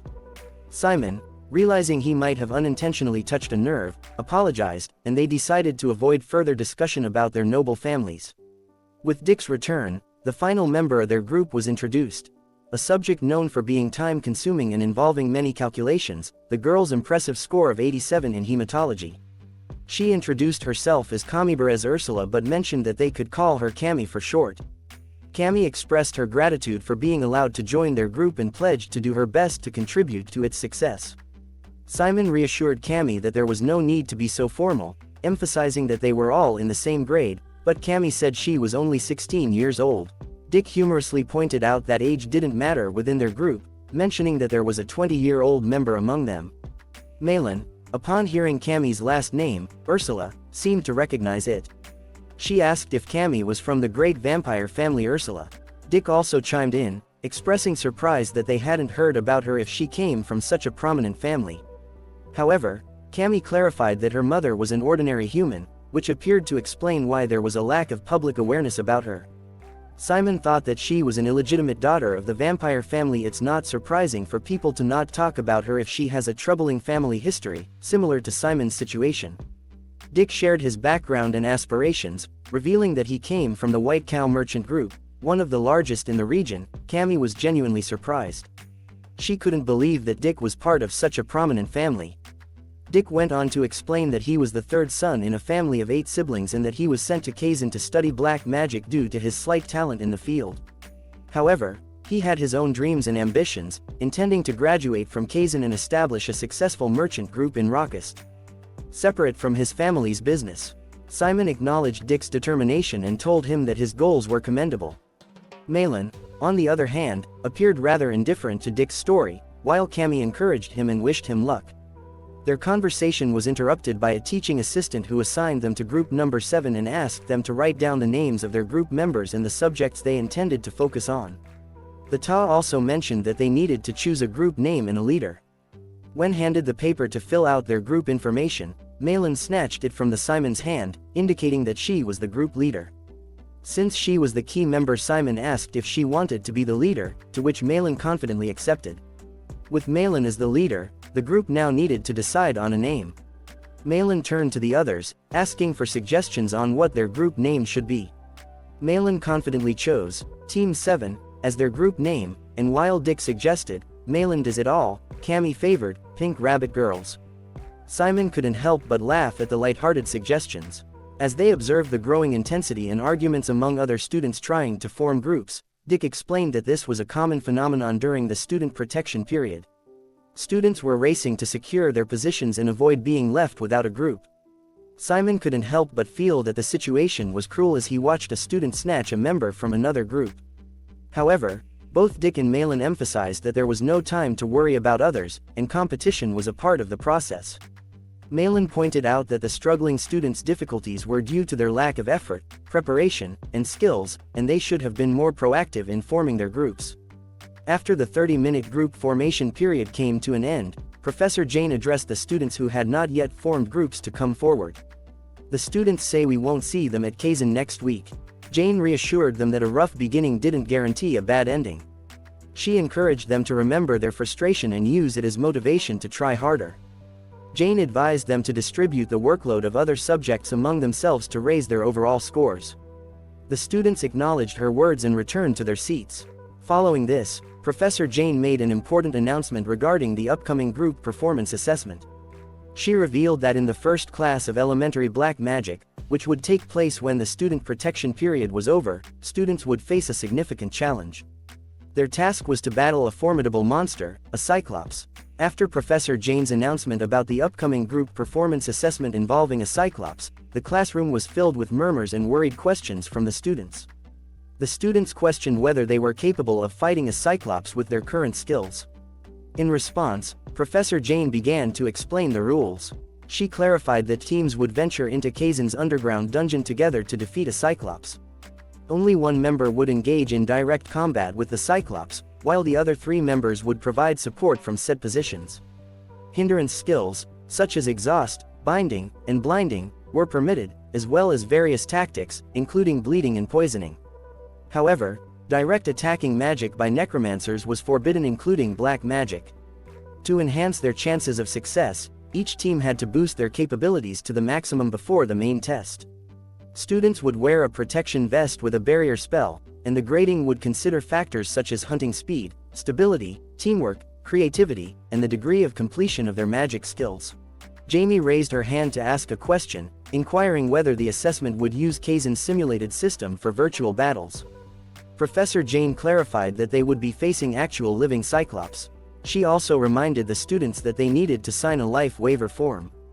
As the atmosphere in the classroom changed, another student, Scott, asked about the consequences of failing to defeat the Cyclops. Professor Jane explained that there were 3 potential scenarios leading to failure: when the fighting member couldn't continue, when the professor or safety guard deemed the battle unsafe, or when one of the group members declared they were giving up on the test. Failing to defeat the Cyclops would result in the lowest marks, regardless of other evaluation standards. The group discussed the upcoming Cyclops battle, and Malin asserted that she should be the fighter due to her strength. Simon expressed excitement, while Cammy admitted feeling a bit scared. Dick questioned who should be their fighter, and Malin insisted that she was the strongest. However, Simon raised concerns about the test favoring those skilled in magical combat. Cammy added that dodging might be the best strategy since it was difficult to defend against the Cyclops' heavy blows with black magic. Malin disagreed, pointing out that magical combat students might prefer physical attacks, but the Cyclops had thick skin that would resist such attacks. Dick and Cammy agreed that a physical approach would likely fall short in stamina. Malin then hinted that she had a winning strategy in mind, leaving her teammates curious. Professor Jane addressed the class, explaining that the remaining 3 elementary black magic classes would prepare them for the performance assessment. In the first class, each group would present their hunting strategy, followed by a hands-on experience in a virtual battle in the second class. The actual battle against the Cyclops would take place during the third class the following week. After the class, Dick approached Malin, eager to learn about her strategy. Malin created a magic circle, demonstrating the use of darkness elemental magic called the Dark Flare. This left Dick and Simon impressed, prompting them to praise her skills. Malin then began explaining her plan to her teammates. In the discussion of their strategy against the Cyclops, Malin proposed her plan. She would fight the Cyclops and use Dark Flare to burn it while the rest of the team supported her with curses, primarily stacking exhaust curses to slow down the Cyclops. However, Dick pointed out that this plan didn't involve teamwork, and if Malin did all the work, they wouldn't receive any points for teamwork. Simon expressed concern about Malin's ability to dodge the Cyclops' attacks. Malin insisted that if their curses worked well, she wouldn't need to dodge. Dick argued that neither he nor Cammy specialized in curses, so it wasn't a feasible strategy. Cammy tried to stop Dick and Malin in their argument. Simon slammed the desk and suggested an alternative approach where he would draw the Cyclops' attention using summoned creatures. He asked Dick and Cammy about their specialties. Cammy says that it's better for her to support them with curses while Dick says he just practices exhaust curses the whole week. Simon decided that Cammy and Dick would support them with their respective specialties in hematology and exhaust. After some discussion, Professor Jane proposed that they prepare a 10-minute presentation for the next class, detailing their strategy against the Cyclops, specifying the roles of each team member and the black magics to be used. Professor Jane concluded the class by instructing the students to prepare their presentation materials for the upcoming class. Dick pondered about Simon, acknowledging his cleverness in mediating conflicts, naturally leading the team, and ensuring his fair share of points. He couldn't deny feeling a twinge of jealousy, possibly due to these qualities being among the reasons he was a special admission student. During a cafeteria visit, Dick excitedly contacted Simon, informing him of the day's cafeteria special, the hamburger steak. Simon, eager to partake, replied enthusiastically, and they hurried to enjoy the meal. Malin and Cammy, upon learning about the special, also expressed surprise and desire to join in. However, after the lunch break, Malin voiced her frustration, upset about being left out and missing the opportunity to have the hamburger steak, leading to her throwing a small tantrum and describing the situation as annoying. The professor entered the classroom and instructed the students to take their seats. After inquiring about the class designation, Jamie, a student, raised her hand and informed the professor that it was Class A. The professor acknowledged this and introduced himself as Langstein, the one responsible for teaching their toxicology class. He began the lesson by urging everyone to open their textbooks to page 1. However, it quickly became apparent that the students were finding the lecture uninteresting, as they started to feel bored.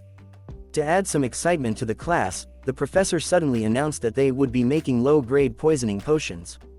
Despite this attempt to engage the students, they appeared rather lethargic, showing little enthusiasm for the upcoming lab session. While making the announcement, the professor coughed up blood, alarming the class. The teaching assistant promptly intervened, offering to take over the lab session and advising the professor to rest.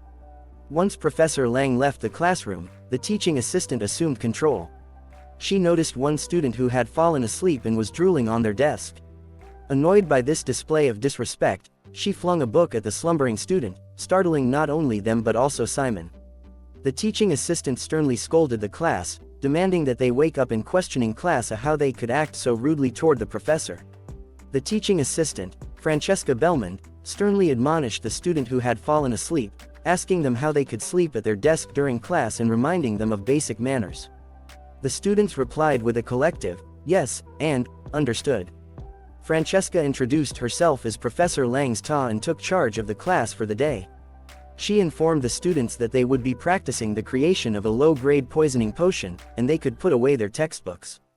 She emphasized that the key to making such a potion was not precise measurements but rather the flexibility and skill with which the potion maker handled the process. The first step was to light the lamp under the cauldron, and once the water started boiling, they were to add the salamander and barley powders from the ingredient pack. One student asked for clarification on the amount to add, to which Francesca responded that it didn't matter and they should use their judgment. Simon poured the powder into his cauldron, remarking on the awful smell. When Dick examined his cauldron, he noted that his potion turned blue while Simon's turned green. Francesca instructed them that if their cauldron emitted blue smoke, they should raise their hand. Dick promptly raised his hand, and Francesca explained that they were tasked with creating a poisoning potion that had a neural paralysis effect. She then addressed the students whose potions had turned green, informing them that they would be making poisoning potions causing acute headaches and hallucinations, which could give them an advantage in dealings with other magicians and necromancers. The students were taken aback by the unorthodox and flexible methods introduced by the Ta, noting that there was no mention of this approach in the textbook, and they hadn't learned about it in their preparatory studies. Francesca instructed those students with green smoke to remove their jackets and place them on their chairs. The teaching assistants would provide them with additional ingredients. Meanwhile, for all students, there was a common step. They were to find a thin layer of oil in their cauldrons and remove it with ladles. This was necessary because vegetable fatty acids could decrease the effectiveness of the poison, and removing them was crucial. After removing the oil, they had to keep stirring the solution until it became sticky. Francesca warned that the solution might congeal if the fire was too strong, so they needed to keep a close eye on it. One student raised their hand and asked about their potion turning yellow. Francesca praised this outcome, explaining that a yellow shade indicated the highest quality among poisoning potions, suitable for sale in Roche. The students were amazed and found it fascinating. Another student raised their hand, reporting a change from blue smoke to green in their potion. Francesca explained that this might have occurred because the ingredients at the bottom of the cauldron floated up and altered the potion's effect. She instructed them to provide additional ingredients to this student as well. Dick whispered to Simon about how he now understood how Professor Lang had survived at Kizen, attributing it to the Ta's remarkable talent. Simon agreed, and the TA noticed their conversation but didn't press further. Dick and Simon discussed the possibility of using the newly discovered potion in their upcoming battle against the Cyclops, wanting to explore all options to increase their chances of success. However, Malin was quick to point out that the potion was considered low-grade and would be ineffective against mid-size or larger monsters like the Cyclops. Disappointed, Dick yawned, echoing the sentiment of the group. Simon, while studying his textbook, stumbled upon the information that the potion required Lahark mushrooms as an ingredient. These mushrooms held a personal connection for him as they were something his mother used to cook with. Intrigued, he shared this information with Malin, who examined the details on page 254. Both she and Cammy were delighted by what they found and believed the potion could be beneficial for their battle against the Cyclops. Malin saw a potion and told the group to look at it. She provided more details about the Nervier potion, explaining how it could temporarily paralyze tendons and contract muscles. It was effective against monsters of small and medium size with a level of 3 or above, which could prove useful in slowing down the Cyclops during their battle. The group discussed various ways to use the potion, such as making the Cyclops drink it or applying it to a wound on the monster and even throwing a bottle containing the potion at it. Cammy suggested trying to make the potion and reserving the magic cauldron lab. However, the challenge lay in obtaining some of the ingredients, particularly the Lahark mushrooms, blood slime, and silk vines, which might be hard to find. Dick offered to go to Rockest after class to procure the necessary ingredients. This surprised Simon, who revealed that he had seen Lahark mushrooms in the Forbidden Forest, both in his hometown and in Kizen. Dick asks these are in Kizen. Where? Simon replies in the Forbidden Forest. Dick, Cammy, and Malin were taken aback by Simon's revelation that Lahark mushrooms were found in Kizen's Forbidden Forest. Dick expressed his concern about Simon's plan to gather Lahark mushrooms from the Forbidden Forest. He was curious how Simon knew about the location of the mushrooms and worried about the potential risks involved. Simon mentioned the possible penalties for making a trip to Rockest. That's why he was eager to do this for the group. Simon reassured the group that the task wouldn't take long and explained that the mushrooms were near the entrance of the forest. He acknowledged the potential dangers of the forest but was willing to take the risk for the sake of the group and assured them he would complete the task quickly. Malin expressed concern about the possibility of monsters attacking and Simon getting injured just before the group evaluation. As it was dangerous, Cammy offered to accompany Simon, believing that going as a pair would be safer. Simon agreed, with the condition that they would leave immediately if the situation became dangerous. The group then decided to divide tasks. Dick would collect blood slime and silk vines, Malin would gather basic ingredients and reserve the lab, while Simon and Cammy would collect Lahark mushrooms. They agreed to reconvene in the lab in the evening with the ingredients they collected. Suddenly a person with the hood looking at them with an evil smile. After the class, a mysterious hooded person approached Hector, offering useful information. Hector turned to listen to the person's proposition, curious about what they had to say. Meanwhile, Simon, holding a lamp, and Cammy, holding a basket, were ready to collect Lahark mushrooms. They were determined to gather the ingredients as quickly as possible and return to their group. Simon urged Cammy to be fast, and she agreed to do her best to help. Dick helped Simon and Cammy by showing them a secret passage. He told them they could leave through that passage since the guards near the Forbidden Forest had just finished their patrol, and it would be a while before they returned. After thanking Dick, Simon and Cammy ventured into the Forbidden Forest. The moon shone beautifully that night, and Simon commented on Cammy's excitement. Cammy expressed her love for taking walks at night. Simon realized that Cammy was a vampire and that she might have a fondness for the night. They entered the Forbidden Forest, and Simon asked Cammy if she liked the nighttime. Cammy confirmed her love for the nighttime, describing it as soft and comfortable. Simon couldn't help but wonder about her words. Cammy then thanked Simon for helping her during the magical combat class when she was struggling to climb. She shared that she had felt ignored by others, except for him, who had offered a helping hand. Simon downplayed his actions, saying he did what he had to do. Cammy replied, doing what you have to do is what makes you incredible. Cammy expressed admiration for his kindness, but Simon seemed uncomfortable with the praise and changed the topic by pointing out Lahark mushrooms. They decided to collect the mushrooms, placing them in Simon's subspace. Cammy then asked Simon about his reasons for coming to Kizen. He explained that initially, his parents had sent him there, but over time, he developed his own goals and aspirations, particularly after learning about Summonology, which made him want to become a necromancer. Just as Simon was about to ask Cammy a similar question, they heard something, prompting Simon to pull Cammy and instruct her to hide. Simon and Cammy hid behind rocks as the Kizen guards with masks and hats arrived. Cammy identified them as Kizen guards, responsible for patrolling the areas around Kizen and managing the forest and monster hunting. Simon realized that this must be an emergency search rather than a regular patrol, meaning there was a problem in the Forbidden Forest. Cammy started to cry, worried about getting caught during the student protection period. Simon comforted Cammy, assuring her that he had a plan and asking her to trust him. He instructed her to look at his back and run when he gave the signal. Cammy agreed. Simon contacted Fear and informed him that they were in trouble and that the battalion needed to get into action. Cammy found a stone and placed it in Simon's subspace, while Simon summoned 2 rat skeletons. Simon and Cammy used everything at their disposal to divert the guards' attention. Simon sent one skeleton to lead the guards in one direction and another skeleton in a different direction. The guards followed the skeletons, giving Simon and Cammy a chance to escape. Simon urged Cammy to run faster, but the guard dogs noticed them and began to chase. Simon told Cammy to use her hematology spell. Anything would be fine, and Cammy used her hematology spells to cast poison on the dogs, causing them to cry and bark. The Kizen guards took notice and ordered their colleagues to capture Simon and Cammy. Simon and Cammy ran into the forest. One guard shot arrows at them. Cammy asked Simon what they should do. It is a real arrow, but Simon reassured Cammy that the guards wouldn't harm them, as they recognized their uniforms.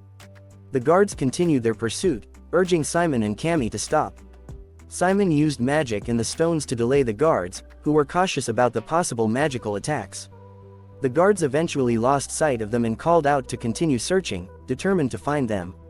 Simon and Cammy found themselves at a dead end with a high valley in front of them. Simon suggested using the leaping technique they had learned in magical combat to cross the valley, but Cammy was too scared and shaking to attempt it. She urged Simon to go first and leave her behind if necessary, promising never to reveal his whereabouts even if she got caught. Simon refused to leave Cammy behind and decided to carry her. He conjured darkness around his feet and leapt across the valley with Cammy in his arms. He landed safely on the other side and gently put Cammy down. Cammy, overwhelmed with relief, began to cry. Simon asked if she was hurt, and she replied that she had feared getting caught. Simon was touched by her trust in him, considering sacrificing herself even in her fear. Cammy expressed her gratitude, and Simon assured her that he had acted as a friend should. They realized they had lost the guards and decided to return to school via a longer route. Simon asked if Cammy could walk, and she confirmed that she was okay. Cammy smiled and thanked Simon sincerely for saving her. Simon and Cammy were walking through the forest, trying to find their way back home. Cammy suddenly heard a sound and informed Simon, who initially thought it might be owls. However, Cammy insisted that it was a human voice. They followed the sound and peered from behind a bush to see a person praying. Cammy's head began to hurt, which indicated the presence of a priest, a known weakness of necromancers. Simon wondered how a priest had made it to Kizen on Roke Island, and he was perplexed by the sight of a cross and the priest performing rituals with animal heads and dead goats as offerings at the altar. When the priest noticed them, Simon yelled at Cammy to run. However, before they could escape, a blast of wind passed through, creating smoke and dust that surrounded them. It became evident that the cross was emitting darkness, a necromancer's power, and Simon realized that this wasn't just any priest but a traitor of Kizen who had snuck onto Roke Island. Simon and Cammy found themselves under attack from the traitor priest, who was using a combination of darkness and holiness that should have been incompatible. It became clear that this priest was a traitor to Kizen. Simon quickly realized that they needed to escape, and he grabbed Cammy's hand, urging her to run. However, the traitor was not about to let them get away so easily. The traitor conjured a spell in the form of chains and crosses, firing them. Cammy was struck in the legs, and more magical crosses were flying toward them. Simon, in his attempt to protect Cammy, was hit in the shoulder by one of the magical chains. Cammy's legs were caught in the magical chains, and she was being pulled towards the traitor and Cammy's cries for help. The traitor pulled Cammy using the chain and she was screaming in the air.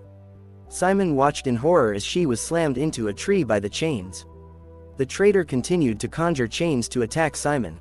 The chains consecutively fired chasing Simon, but he avoided it by running. While he was running, more magical chain and crosses was approaching him. He had to think quickly. He reached into his subspace and pulled out a sword, but it broke when he tried to use it. Chains were closing in on him from both sides. Simon knelt to avoid them, then picked up a stone, filling it with darkness, and hurled it at the traitor. However, the traitor managed to evade the attack. Simon stood his ground, facing the traitor, as the chains moved like tentacles, and the traitor unleashed even more power, conjuring hundreds of magical crosses that hovered in the air. Simon and Cammy were in grave danger. Simon, realizing that the traitor priest was far too powerful for him to handle, he held up his badge and he summoned Fear for assistance. Fear appeared and swiftly struck the traitor with his powerful sword, sending the traitor flying. Fear chuckled menacingly and assured Simon that he should stand back, as this opponent was beyond Simon's current abilities. The traitor reacted by conjuring a magic shield to protect himself from Fear's sudden attack. A fierce battle between the two beings ensued, with Fear unleashing his might against the formidable traitor. The clash between them was intense, creating explosions and chaos in their vicinity. Meanwhile, Simon rushed to Cammy, who was unconscious. He checked on her and was relieved to find that she wasn't seriously injured. He lifted her onto his back and decided to make a hasty retreat, asking Fear for updates on the situation. Fear explained that the traitor was incredibly powerful, possibly at a professor's level, particularly in the darkness element. Fear mentioned that if it weren't for his seal, he'd be evenly matched.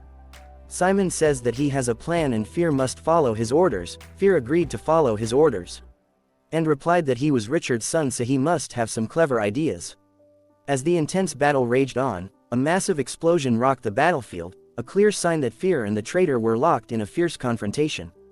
Simon knew they needed to make their escape quickly while he is carrying Cammy on his back. After the explosion in the battle between Fear and the priest, Simon cleverly lured the Kizen guards to the battlefield. He also commanded Fear not to pursue the priest and to return to him. When Fear returned, Simon explained how he had used the guards to create a diversion and expressed his concern for Fear's well-being.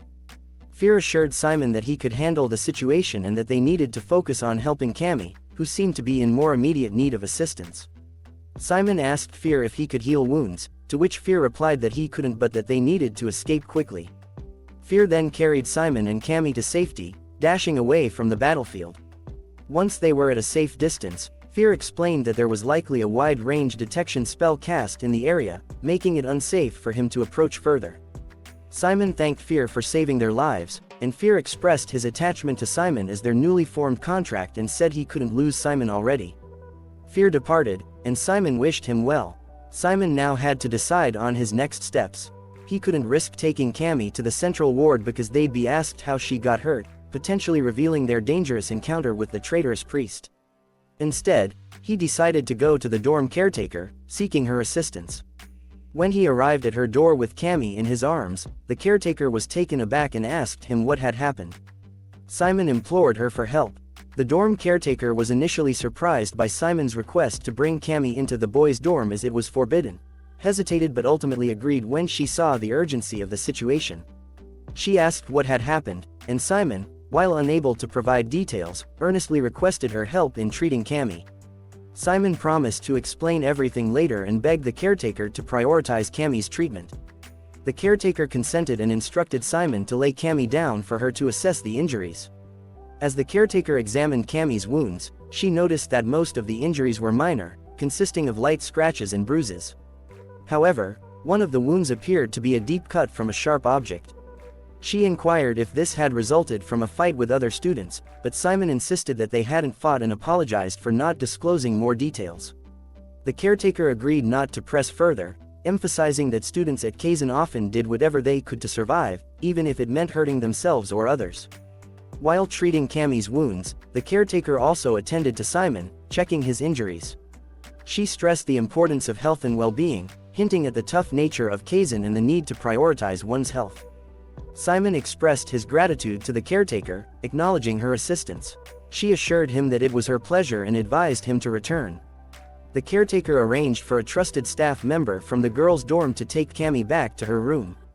After Simon left, the caretaker pondered how long he would last at Kizen, noting that he was a rare type to see there.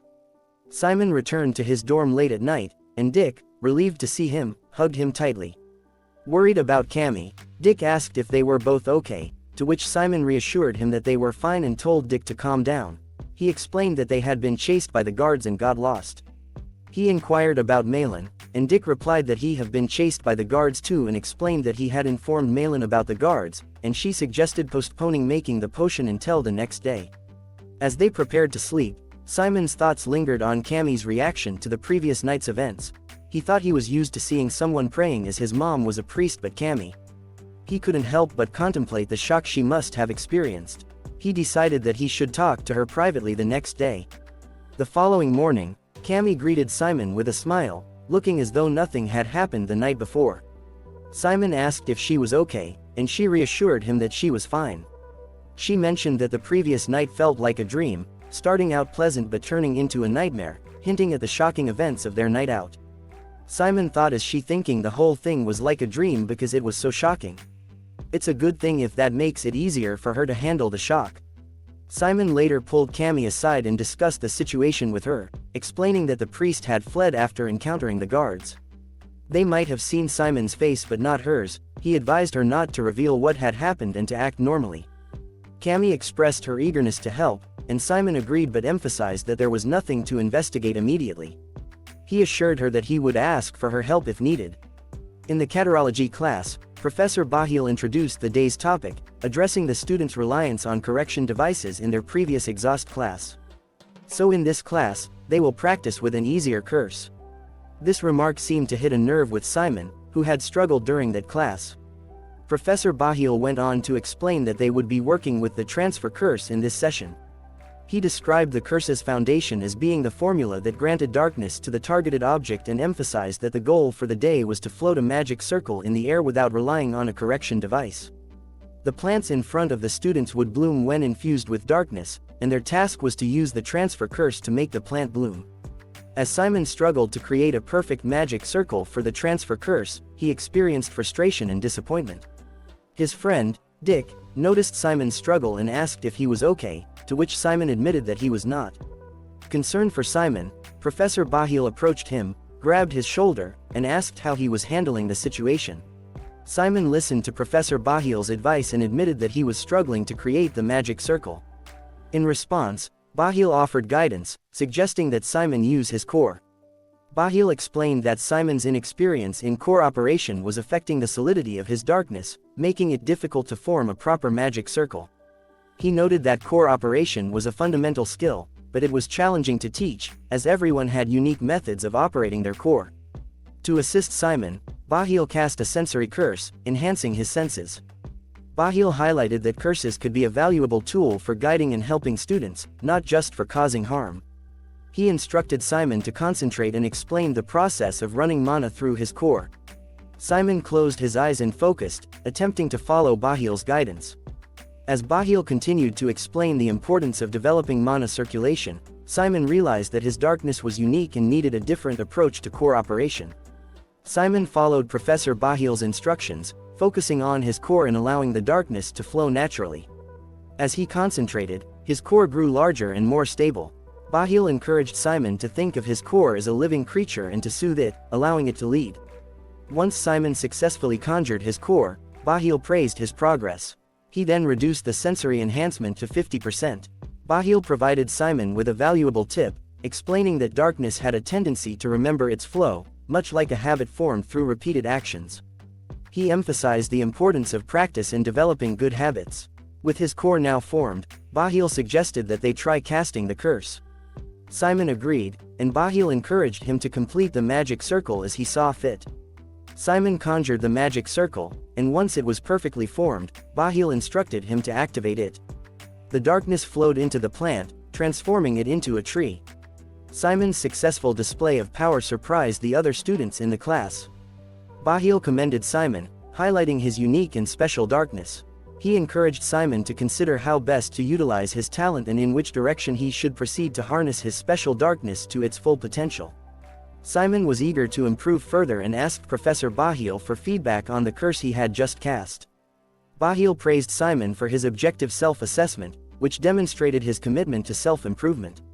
However, Bahil pointed out that the curse needed more emotion. He mentioned that emotion played a crucial role in black magic, emphasizing its importance in spell casting. This startled Simon, and he couldn't help but wonder why Bahil's expression had turned so scary during the discussion. Dick, seeing Simon's success in the class, also wanted to improve his skills. He requested assistance from Bahil, but the professor encouraged him to keep trying and not rely on luck or being spoon-fed. Malin was forcing himself not to laugh at Dick and Cammy notice it. After the class, the next subject was magical combat. During magical combat class, Dick discussed with Cammy how professors seemed to be favoring Simon lately. He mentioned Professor Bahil's kindness and how Simon had mastered the transfer curse, possibly due to this favoritism. They observed Professor Hongpang, who was giving Simon special attention by teaching him the perfect stance. As Simon received an exclusive lesson from Professor Hongpang, both Dick and Cammy couldn't help but observe how the professor seemed to be giving him special attention. Simon practiced under Hongpang's guidance, focusing on the pivot and kick. Hongpang provided constructive feedback, pointing out that Simon needed to improve several aspects of his stance, gaze, lower back usage, and the control of his darkness when making a hit. Simon accepted the critique gracefully, and Hongpang acknowledged that he was doing well overall. Meanwhile, Malin was approaches Dick saying he doesn't have to be jealous of Simon, just try harder and get into the professor's good graces instead of holding grudges. Dick replied that he was not holding a grudge, he merely posed a question, and Dick mentioned that Malin was branded a problem student for lifting the exhaust curse in the last class. Cammy witnessed another argument between Malin and Dick. As Malin became frustrated, she turned her attention to Simon, seeking his help in improving her skills for the upcoming performance assessment, where she had to fight against the Cyclops. Simon agreed to teach her and instructed her to get into the proper posture. Malin was grateful for Simon's assistance. When Malin takes a posture, Simon says, "You're a mess." She replies, "I know that," while blushing. As Simon continued to help Malin with her stance and kick in magical combat class, it became evident that she lacked confidence and was quite stiff in her movements. Simon provided detailed guidance, instructing her to relax her body, maintain the correct posture, clench her fist lightly, and concentrate the darkness around her waist. Malin struggled with her kicks, and her frustration was apparent. Dick, who was observing the situation, couldn't help but comment on Malin's difficulties. He expressed his surprise at her struggle and apparent lack of skill in this area. Despite Malin's frustrations, Simon remained patient and continued to teach her the proper techniques.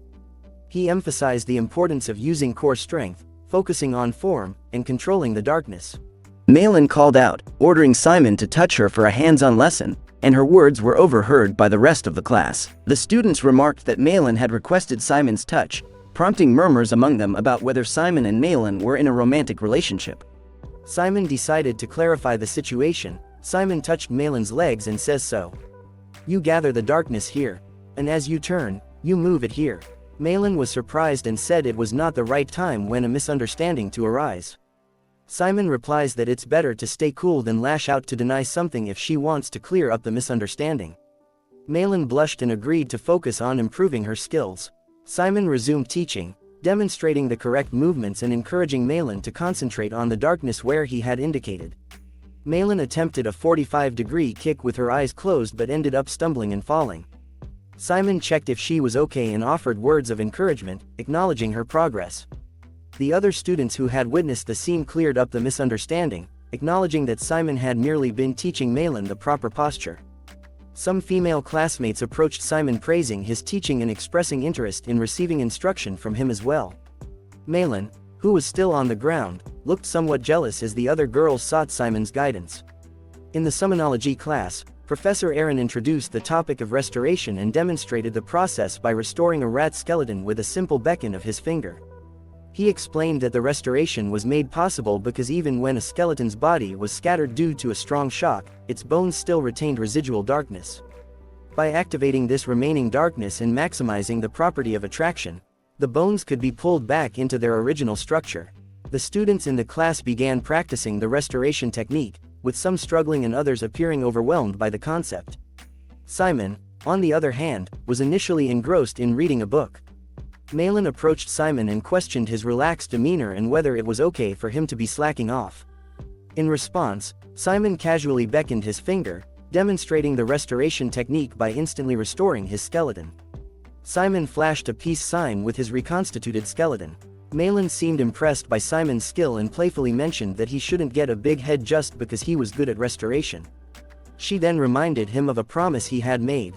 Simon assured Malin that he hadn't forgotten the promise and was determined to outperform her, no matter what it took.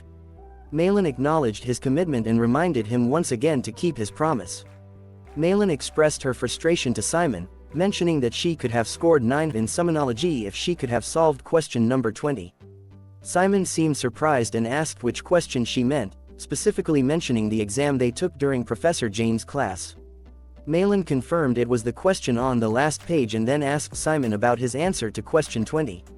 Simon confidently replied that he had answered 1,200,146. Malin was taken aback, and she demanded to know how he had arrived at that answer. At that moment, Professor Aaron appeared behind Simon, seemingly having overheard their conversation. Simon quickly explained that he was looking ahead at the next lecture's material after successfully restoring the skeleton. Aaron wasn't entirely convinced and instructed Simon to stay behind after the class was over. After the Summonology class, Aaron led Simon outside the school building while still on the school grounds. He expressed his annoyance with students who didn't pay attention and learn from his class. Simon apologized, but Aaron decided to test Simon's restoration abilities. He asked Simon to summon his skeleton and then promptly destroyed it. He challenged Simon to restore it in front of him, which Simon successfully did. After witnessing Simon's skill in restoration, Aaron says, "Fine, I see that you're greatly talented in restoration. Then, I'll teach you a skill above restoration."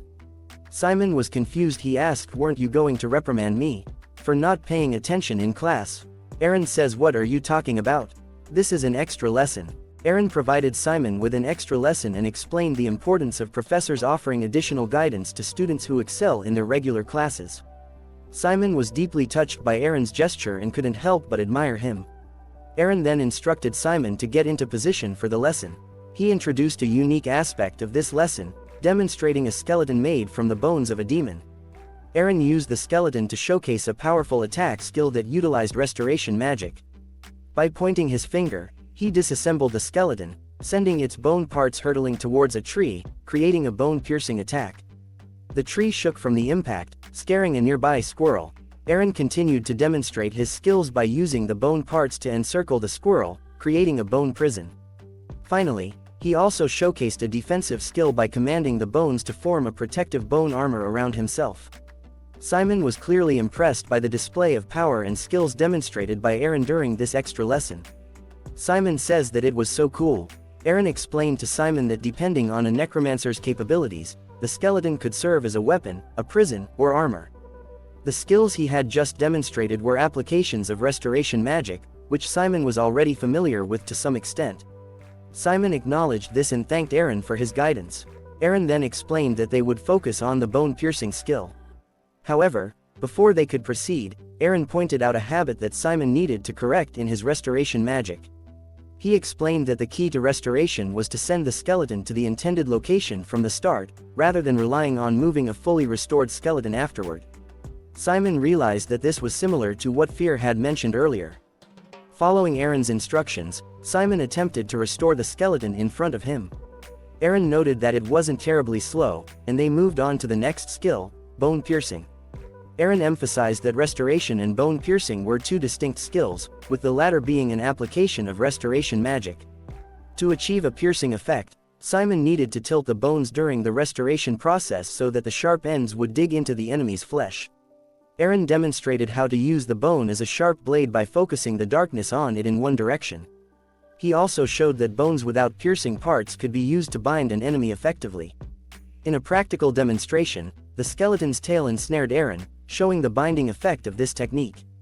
Simon was learning valuable skills and techniques from Aaron, eager to master these necromantic abilities. Simon tried what Aaron demonstrated. He clenched his fist commanding the skeleton to attach to a bamboo and he broke it. He says it worked.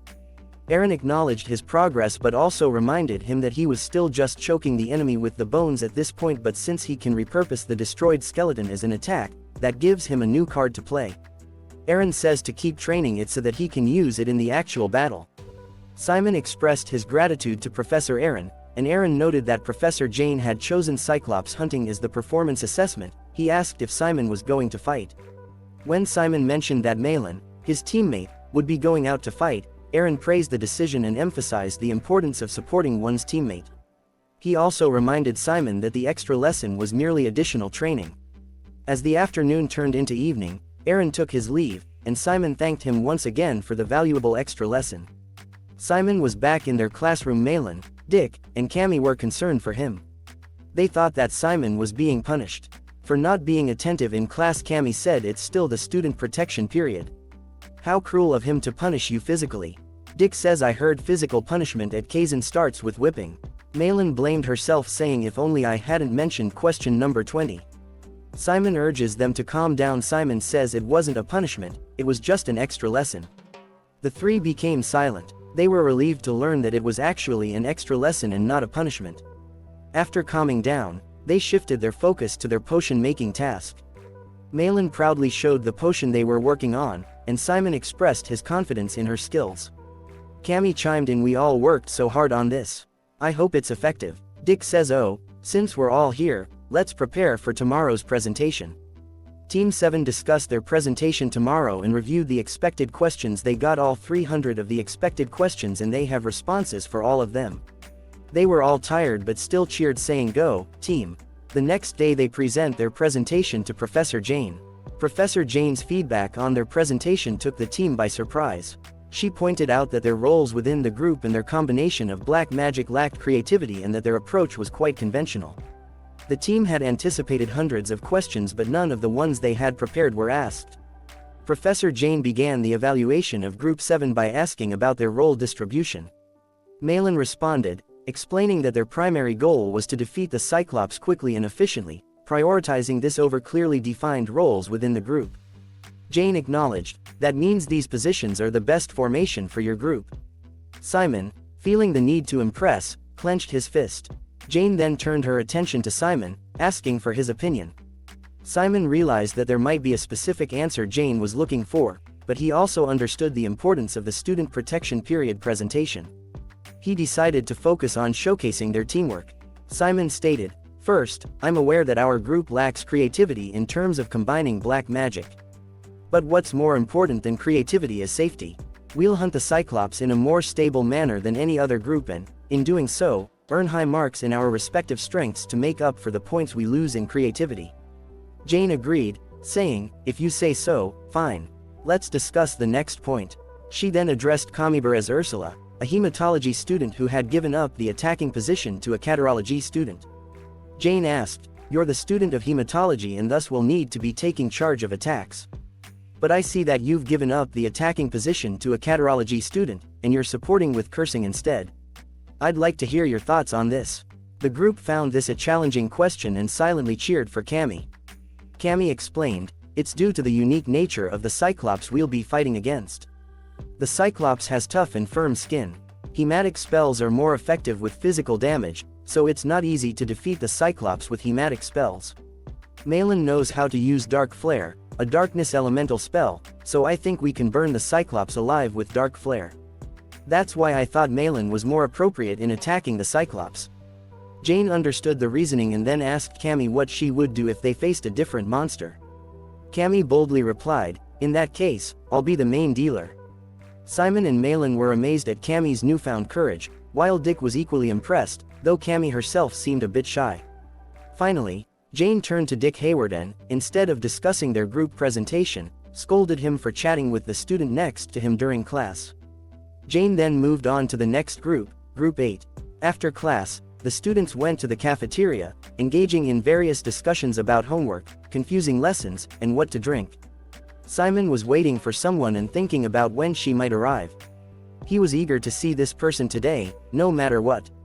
Suddenly, someone was approaching, and the students started whispering and murmuring about her. It was Lorraine Archbold, and her presence seemed to intimidate some of the students. Lorraine asked Simon if he had something to say, and as she approached, students were nervously watching them. Simon couldn't help but wonder why Lorraine seemed different now, as he recalled her friendly and approachable nature before entering Kizen. They had even gone shopping and had a meal together in the past. Simon greeted Lorraine, and her demeanor suddenly shifted. She asked how he had been, and it was the first time they had seen each other since Langstein. Simon responded that he had been good. Lorraine then showed Simon a letter and inquired about what he had told the girl who delivered it, mentioning that she had been quite excited. Simon explained that he had merely asked the girl to pass the letter along to her. Trying to change the topic, Simon complimented Lorraine on how great she looked in the school uniform, even better than he had imagined. However, his comments seemed to backfire, as Lorraine became angry and asked if he thought she looked old. Simon quickly clarified, saying that he meant to convey that she looked like a professional necromancer in Langstein, and seeing her in the school uniform felt different. Lorraine laughed it off, assuring Simon that she was just joking and that there was no need for him to get nervous. Their conversation continued, with a bit of playful banter. Lorraine asked Simon why he wanted to see her, and he proceeded to share the details of the situation with her. He explained that there was a traitor in Kizen, and in Professor Jane's class, they had to face Cyclops. Simon recounted his journey into the Forbidden Forest to create a potion to use in that class. He shared everything that had happened in the forest, acknowledging that it might be hard to believe but assuring Lorraine that it was true. Lorraine expressed her belief in Simon's story and inquired about the cross he had mentioned. She asked for a detailed description, and Simon recalled that the largest cross had a woman sculpted on it, wrapped in vines. Lorraine explained that the woman on the cross was Diva, the goddess, the only deity that priests of Efnel believed in. Efnel operated directly under the Pope, much like how Kizen fostered necromancers. She added that the saintesses from Efnel were considered the strongest in the Holy Federation, and they held significant power. As Lorraine spoke, her anger became evident, and she pressed her glass tightly until it shattered. She expressed her outrage at a priest setting foot in Kizen. Lorraine asked Simon who else knew about this besides him, to which he replied that it was just him and Kamibarez, who had accompanied him to the Forbidden Forest. Lorraine assured Simon that she would report this to her mother, emphasizing that it was a wise decision to inform her. She explained that if Simon's account was accurate, the priest in question must be high-level and powerful, perhaps even as influential as a professor. This meant that every professor in Kizen was a potential suspect. Reporting to her mother would ensure an impartial and thorough investigation. Simon expressed his relief that he could help, and Lorraine enthusiastically suggested they go to the Forbidden Forest to investigate. She believed there might be evidence left at the scene where Simon had witnessed the priest. Simon agreed, and they set off to the Forbidden Forest. However, when they reached the exact location where Simon had seen the priest, there was nothing there. Simon insisted to Lorraine that the spot they were in was the location of the altar and cross he had described, but there was no trace of the battle between Fear and the priest. Lorraine examined the area and found no evidence, which she considered suspicious. She expressed shock at the priest's determination to enter Kizen despite serving God. Priests believed that opening the core would deny them access to holiness. Simon inquired about the consequences of opening the core and not being able to use holiness. Lorraine confirmed that using the holiness as a priest would be impossible after opening the core. The holiness, which came from believing in God, clashed with the darkness, viewed as the force of a cursed devil. Lorraine tapped Simon's shoulder and expressed her concern, suggesting that he take some time off to rest due to the danger he was in. However, Simon was determined to continue with his daily life as normal, fearing that any break from classes or unusual behavior would raise suspicions. Lorraine was concerned and said, "Don't be ridiculous, Simon. Even if we can get evidence, it's meaningless if it's in exchange for your life." Simon urges her to calm down and he explains that if he took a break or acted differently, the priest might suspect him. Even if the guards followed him, it would make him stand out and reveal that he had informed Kizen's higher-ups about the events of that day. Simon stressed the unpredictability of fanatical priests and their potential actions. Lorraine reluctantly agreed but made Simon promise that if she detected any suspicious movements, she would ensure his protection, even if it meant limiting his freedom. Simon agreed to the promise, and Lorraine emphasized that he didn't need to sacrifice himself for everyone else. As they finished checking the area, they decided to return to Kizen. When night came, Lorraine bid farewell to Simon. In his thoughts, Simon contemplated the risk of taking a leave from school and falling behind other students. He couldn't afford to be expelled due to low grades and lacking skills, and he was determined to maintain his school life. He acknowledged the importance of learning in Kizen, as fear had told him. The next day, the students gathered at one of Kizen's facilities. Dick says that he heard that students usually experience this in the second semester, but they were doing it before the student protection period ended. Professor Jane introduced them to the virtual battle simulation system known as Avalon. This system allowed Kizen to recreate any monster as a magical creature for virtual battles. It was a unique asset that Kizen possessed in the entire continent.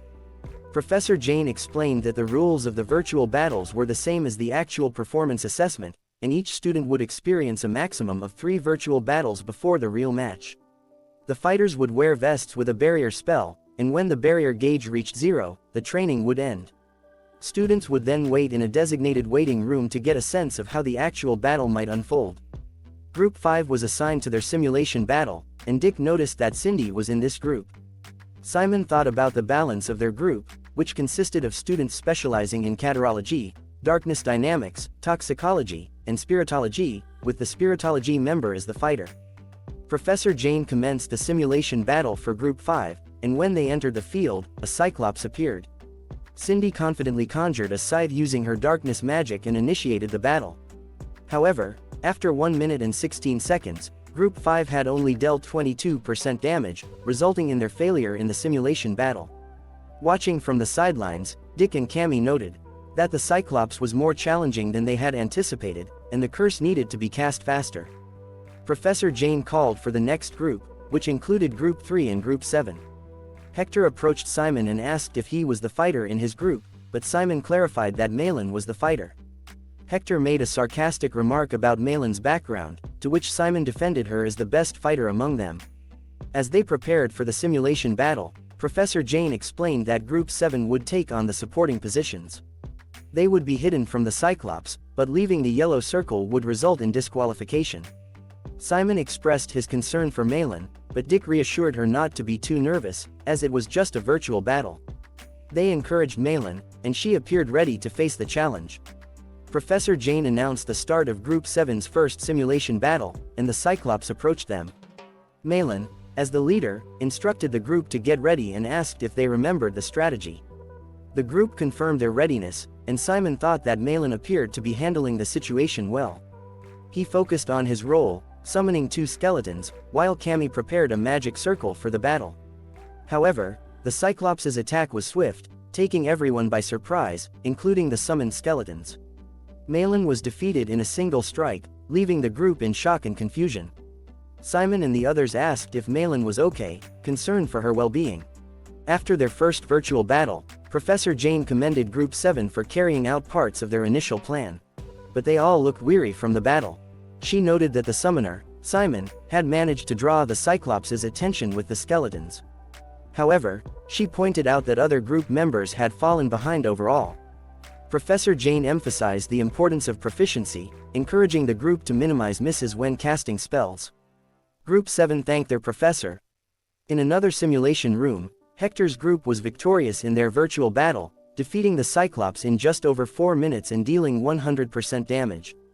Their total evaluation was an A, and their barrier gauge remained at 98%, indicating that they hadn't taken a single hit from the Cyclops.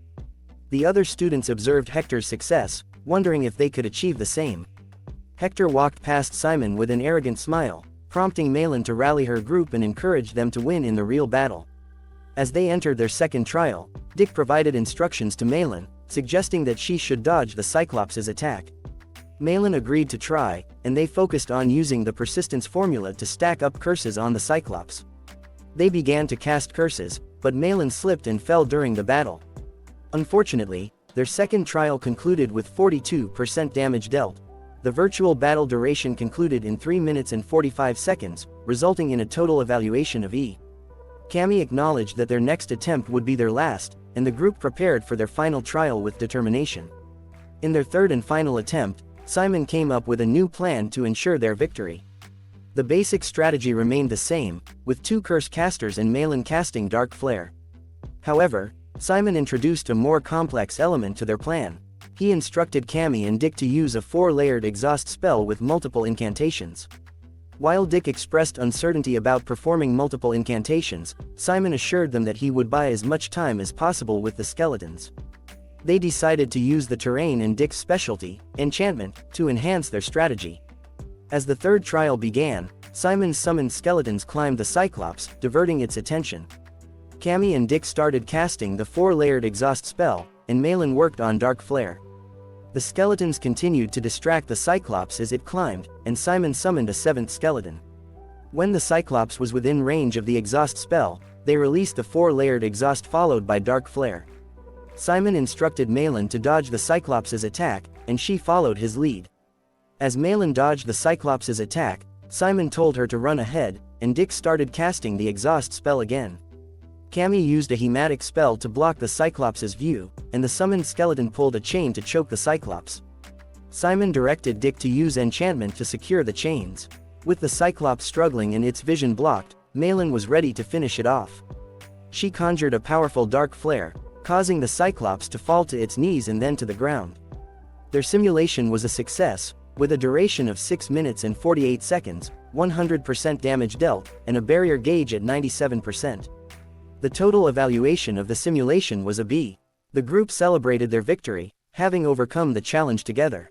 After their successful virtual battle against the Cyclops, Professor Jane commended Group 7 for their innovation and adaptation of a strategy that had initially seemed theoretical. She acknowledged their ability to turn it into a practical approach through real experience, but also pointed out the need for improvement in their battle time and over-reliance on the summoner's capabilities. She encouraged them to practice and enhance their black magic skills. The group thanked their professor for the feedback and advice, feeling motivated to continue refining their strategy. In the waiting area, their classmates praised Malin and her team for their performance, with Cindy high-fiving Simon and expressing her admiration. During their conversation, Hector continued to harbor resentment and frustration, a common sight after their successes. After Professor Jane's class, the students were preparing for their next class in Darkness Dynamics. While discussing their plans for practice over the weekend, Simon learned that Cammy had turned down a date to focus on training. Malin was surprised. However, Dick had a business meeting in Roche, and Simon had personal training plans for Summonology with someone in Roche. This disappointed Malin, who seemed frustrated with Simon's reasons for not practicing with the group. Simon explained that he was trying to make up for the preparation lessons he had missed and had enlisted the help of someone in Roche to teach him Summonology.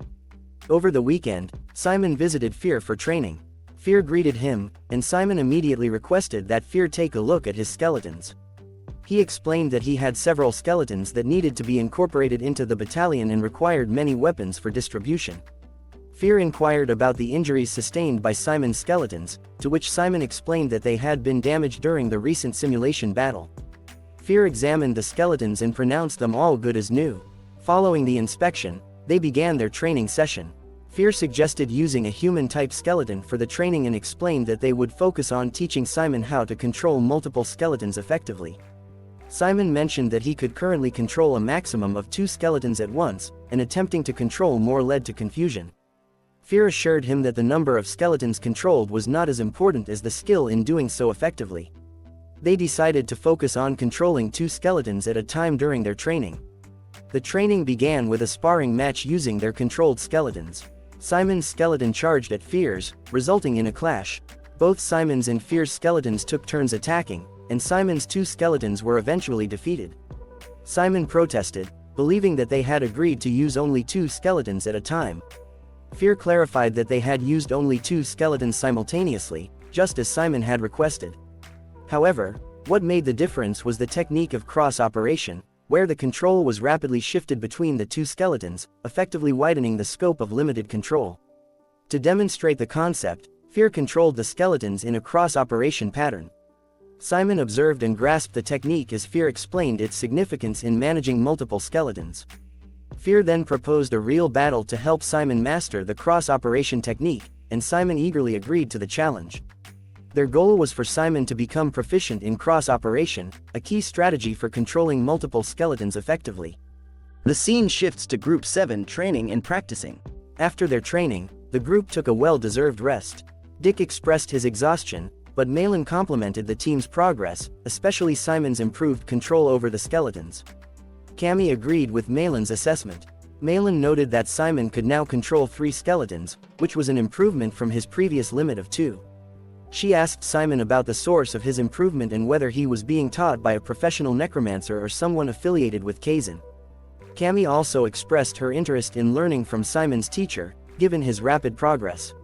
Simon revealed that his teacher was someone introduced to him by his father.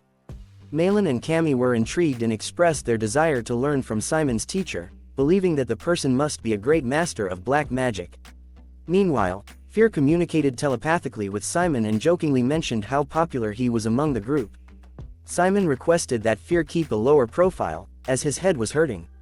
Fear humorously offered to teach Malin and Cammy if they died and became part of the battalion. Simon explained that Fear rarely had time for such lessons. Malin became a bit upset and called Simon petty. Dick intervened, explaining that Simon had good reasons for not revealing too much about his private lessons, as he couldn't afford to get lower grades than Malin. Malin fired up and suggested they practice together for the next week. The following day marked the end of the student protection period. In their next class with Professor Bahil, many students faced expulsion. Professor Bahil reprimanded students for submitting subpar work and expelled a large number of them on the spot. Simon asked Dick how many had been expelled, and Dick reported that it was 20 students in a single day. The situation in Kizen seemed to be getting more challenging, with students under immense pressure to excel in their studies to avoid expulsion. After Professor Bahil's class, the group had their next subject, magical combat, taught by Professor Hong Pen. Despite the tiring run to the class, Dick expressed his enthusiasm for this subject and his love for it. He questioned why Professor Bahil had deducted points from him, and he seemed determined to excel in magical combat. Dick wondered why Malin can keep up now, as she always fell behind. Simon expressed concern for her well-being, suggesting she should not overexert herself. Malin suddenly sped up and left them behind. Dick was exhausted and asked for help, realizing that the performance assessment was the next day. Simon thought about Cammy's previous conversation regarding practicing with Malin and how she had focused on physical training all day. Cammy had mentioned that Malin took an awakening potion and studied all night without sleep. Reflecting on Malin's dedication to schoolwork, Simon wondered why she put so much effort into it. However, his thoughts were interrupted as Malin called out to him, asking him to watch her. She leapt using the darkness at her feet, springing off of it, demonstrating her improved abilities. Cammy and Simon were amazed at her progress, and Cammy clapped in admiration. Malin asked for feedback, and Simon told her she had done exceptionally well. Malin was happy with his response and said it was worth the effort she had put into practice for the upcoming performance assessment. Simon was impressed by Malin's rapid improvement over the past few days. He reminded her not to overexert herself and assured her that they had already passed the simulation. However, Malin was determined not just to pass but to secure first place in the upcoming assessment. After the break, Professor Hongpeng led the students to run without any rest. Simon seemed concerned for Malin, who had already been pushing herself hard. Hongpeng approached Simon, asking about his progress with the darkness operation. Simon confirmed that he had been practicing and had improved since he first learned it. Hongpeng acknowledged his progress, noting that Simon's overall capabilities had also enhanced. He complimented Simon's strength and suggested that he was born to major in magical combatology. However, the teaching assistant informed Hongpeng about an injured student with a sprained ankle. Concerned, Hongpeng went to see the injured student, and Simon turned his attention to his group mates, Cammy and Dick, asking if they had seen Malin. They hadn't, and they were all worried about her. When Professor Hongpeng checked on the injured student, they were shocked to see that it was Malin, being carried by the teaching assistant. They were deeply concerned for her well-being. The scene shifted to the school clinic, where the doctor diagnosed Malin with a severely sprained ankle. The doctor recommended that she use crutches for a while and abstain from participating in hands-on classes requiring physical activity for a week. Malin protested, claiming she was okay, but the doctor insisted that it was not a suggestion but an order and that her recovery was the priority. Malin apologized to everyone and requested some time alone. Simon spoke with her, encouraging her not to wallow in self-pity. Malin was frustrated, especially about the upcoming Cyclops battle, which they had been practicing extensively. She felt responsible for any potential negative impact on Simon's grades. Simon reassured her and made a decision, telling her that he would be the fighter for their group in the battle the next day. The next day, as the students walked to the dungeon where the Cyclops fight would be held, they marveled at the numerous dungeons and ruins in the area. They discussed how Nephthys seemed to collect these ancient ruins and bring them to Roke Island, considering her a collector of such sites. Simon and Malin walked together, with Malin using a crutch to support her injured ankle. Some of their classmates murmured and whispered about their situation, feeling sorry for them. Others were more focused on the potential impact on their own teams, stating that a team member's injury could ruin their chances. Cammy asked if they would be okay, and Dick reassured everyone, saying that they should trust Simon. Despite Malin's injury, they remained determined to face the Cyclops battle. As the students continued to talk about Malin's injury and the fact that Simon was now in the starting lineup for their performance evaluation, Simon reassured his group that they should give their best effort until the end. Professor Jane announced the start of their performance evaluation, reminding them that they didn't need to push themselves too hard, and they could ask to stop the exam if needed. Group 7 acknowledged her instructions. When the exam began, Simon summoned his 3 human-type skeletons, and the Cyclops prepared to attack. He commanded his skeletons to attack, but the Cyclops targeted Simon directly. Simon dodged the Cyclops' powerful swing and noticed that the Cyclops was focusing on him rather than the skeletons. Dick and Malin were preparing the exhaust spell, and they discussed the difference between the simulation and reality, noting that the Cyclops was acting stranger than the simulation. Simon continued to dodge the Cyclops' attacks and used his human-type skeleton to strike the Cyclops from behind. He realized that the Cyclops' skin was much tougher than in the simulation, indicating that the real battle was more challenging. As the Cyclops entered the exhaust range, Dick and Cammy released the exhaust curse. Simon took advantage of this opportunity to leap towards the Cyclops, using what he had learned in his magical combat class. He ejected a spear into the air and threw it at the Cyclops, cutting its face, but it wasn't a decisive blow. Simon landed safely, and he thought to himself that if he hadn't learned to control the darkness, he would have been defeated a long time ago. He expressed his gratitude to Professor Hongpeng for his training. The Cyclops continued to attack Simon, and he skillfully evaded its consecutive attacks. However, there was a moment when the Cyclops caught him off guard and prepared to smash him. Simon tried to dodge, but the Cyclops managed to scratch him, causing the barrier gauge to reduce to 72%. Simon and his group were puzzled by this, as it seemed strange that the Cyclops had resisted the exhaust curse even though other teams had successfully used it. The teaching assistant reported the issue to Professor Jane, suggesting that they stop the test and bring in a new Cyclops. However, Professor Jane decided to continue watching and stated that fairness was not a crucial virtue in Kizen. She emphasized the importance of learning from experiences and trusted the students to handle the situation. Simon was also concerned about the Cyclops' resilience, and Dick wondered how many hits it would take to stop it. Simon suggested giving up on the curse, as it didn't seem to be working. Malin disagreed and insisted that the other teams had succeeded with the exhaust curse. Simon proposed changing their tactics and approaching the problem from a different direction. When asked how to proceed, he simply told his group to do whatever they wanted and forget the previous tactics. He expressed his readiness to adapt and said, "Just help me however you want." With Simon's new strategy in mind, the group sprang into action. Cammy prepared to support Simon while Dick threw a weapon for Simon to use. Simon's skeleton caught the swords and attacked the Cyclops from behind, creating a coordinated assault. Cammy used a hematic curse to block the Cyclops' vision. Simon focusing on Professor Bahil's teachings. Simon concentrated, summoning 9 skeletons simultaneously. In his mind, he felt grateful for Fear's assistance. Simon commanded his skeletons to engage the Cyclops, and they attacked from various directions. The skeletons threw a spear, causing the Cyclops to growl in pain. The onlookers were surprised by the sudden change in strategy, as the group improvised a new plan. Hector, who had been watching the battle carefully, acknowledged their efforts, saying, "Not bad for something like that, huh?" However, Simon felt that he could do better and remembered Fear's words about infusing strong emotions into the undead. He focused on commanding a skeleton with strong negative emotions, repeating the word, "Kill him," in his mind. The skeleton became more ferocious, and their classmates watched in amazement. The Cyclops growled but continued to chase Simon relentlessly. As the Cyclops prepared to strike, Malin intervened by casting the darkness elemental magic, Dark Frost, creating a protective wall of ice that shielded Simon.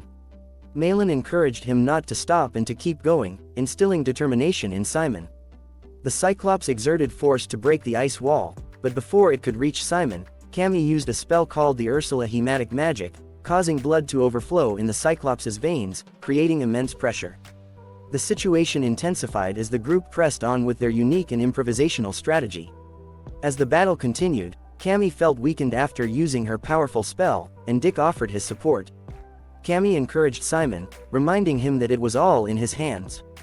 Simon, determined to finish the battle, used the restore attack he had learned from Professor Aaron.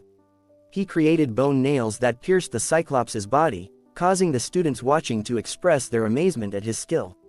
The Cyclops, weakened by the attack, sat down, groaning in pain. Simon realized that their efforts might be in vain unless it resulted in the Cyclops' instant death. He requested the Narvia potion, which Malin threw to the Cyclops' wound. The potion was working, but the Cyclops still showed signs of getting up. Simon thought that they needed an instant solution and asked Dick for an enchanted weapon. Dick threw an enchanted sword to Simon, cautioning him that the enchantment would only last for 10 minutes. Simon understood and thanked Dick for his assistance. With the enchanted sword in hand, Simon engaged the Cyclops once more. However, during the battle, he suddenly staggered and fell to the ground, exclaiming that he had no strength left in his legs. Their classmates, witnessing the intense battle, cheered for Simon to get up and urged him not to give up. Professor Jane, who had been observing, stood up as well. The chapter ended with Simon on the ground, looking at the approaching Cyclops, and the outcome of the battle hanging in the balance. Did you enjoy the story? We'll continue with the next part once updates become available. What are your thoughts on Professor Jane? I can't help but wonder if she might be the same traitorous priest Simon once battled in the Forbidden Forest. Please consider liking and subscribing to my channel for regular content similar to this. We greatly value your thoughts and suggestions, so feel free to share them in the comments. Your support and feedback inspire us to create more entertaining videos just for you. Thanks for watching. Peace.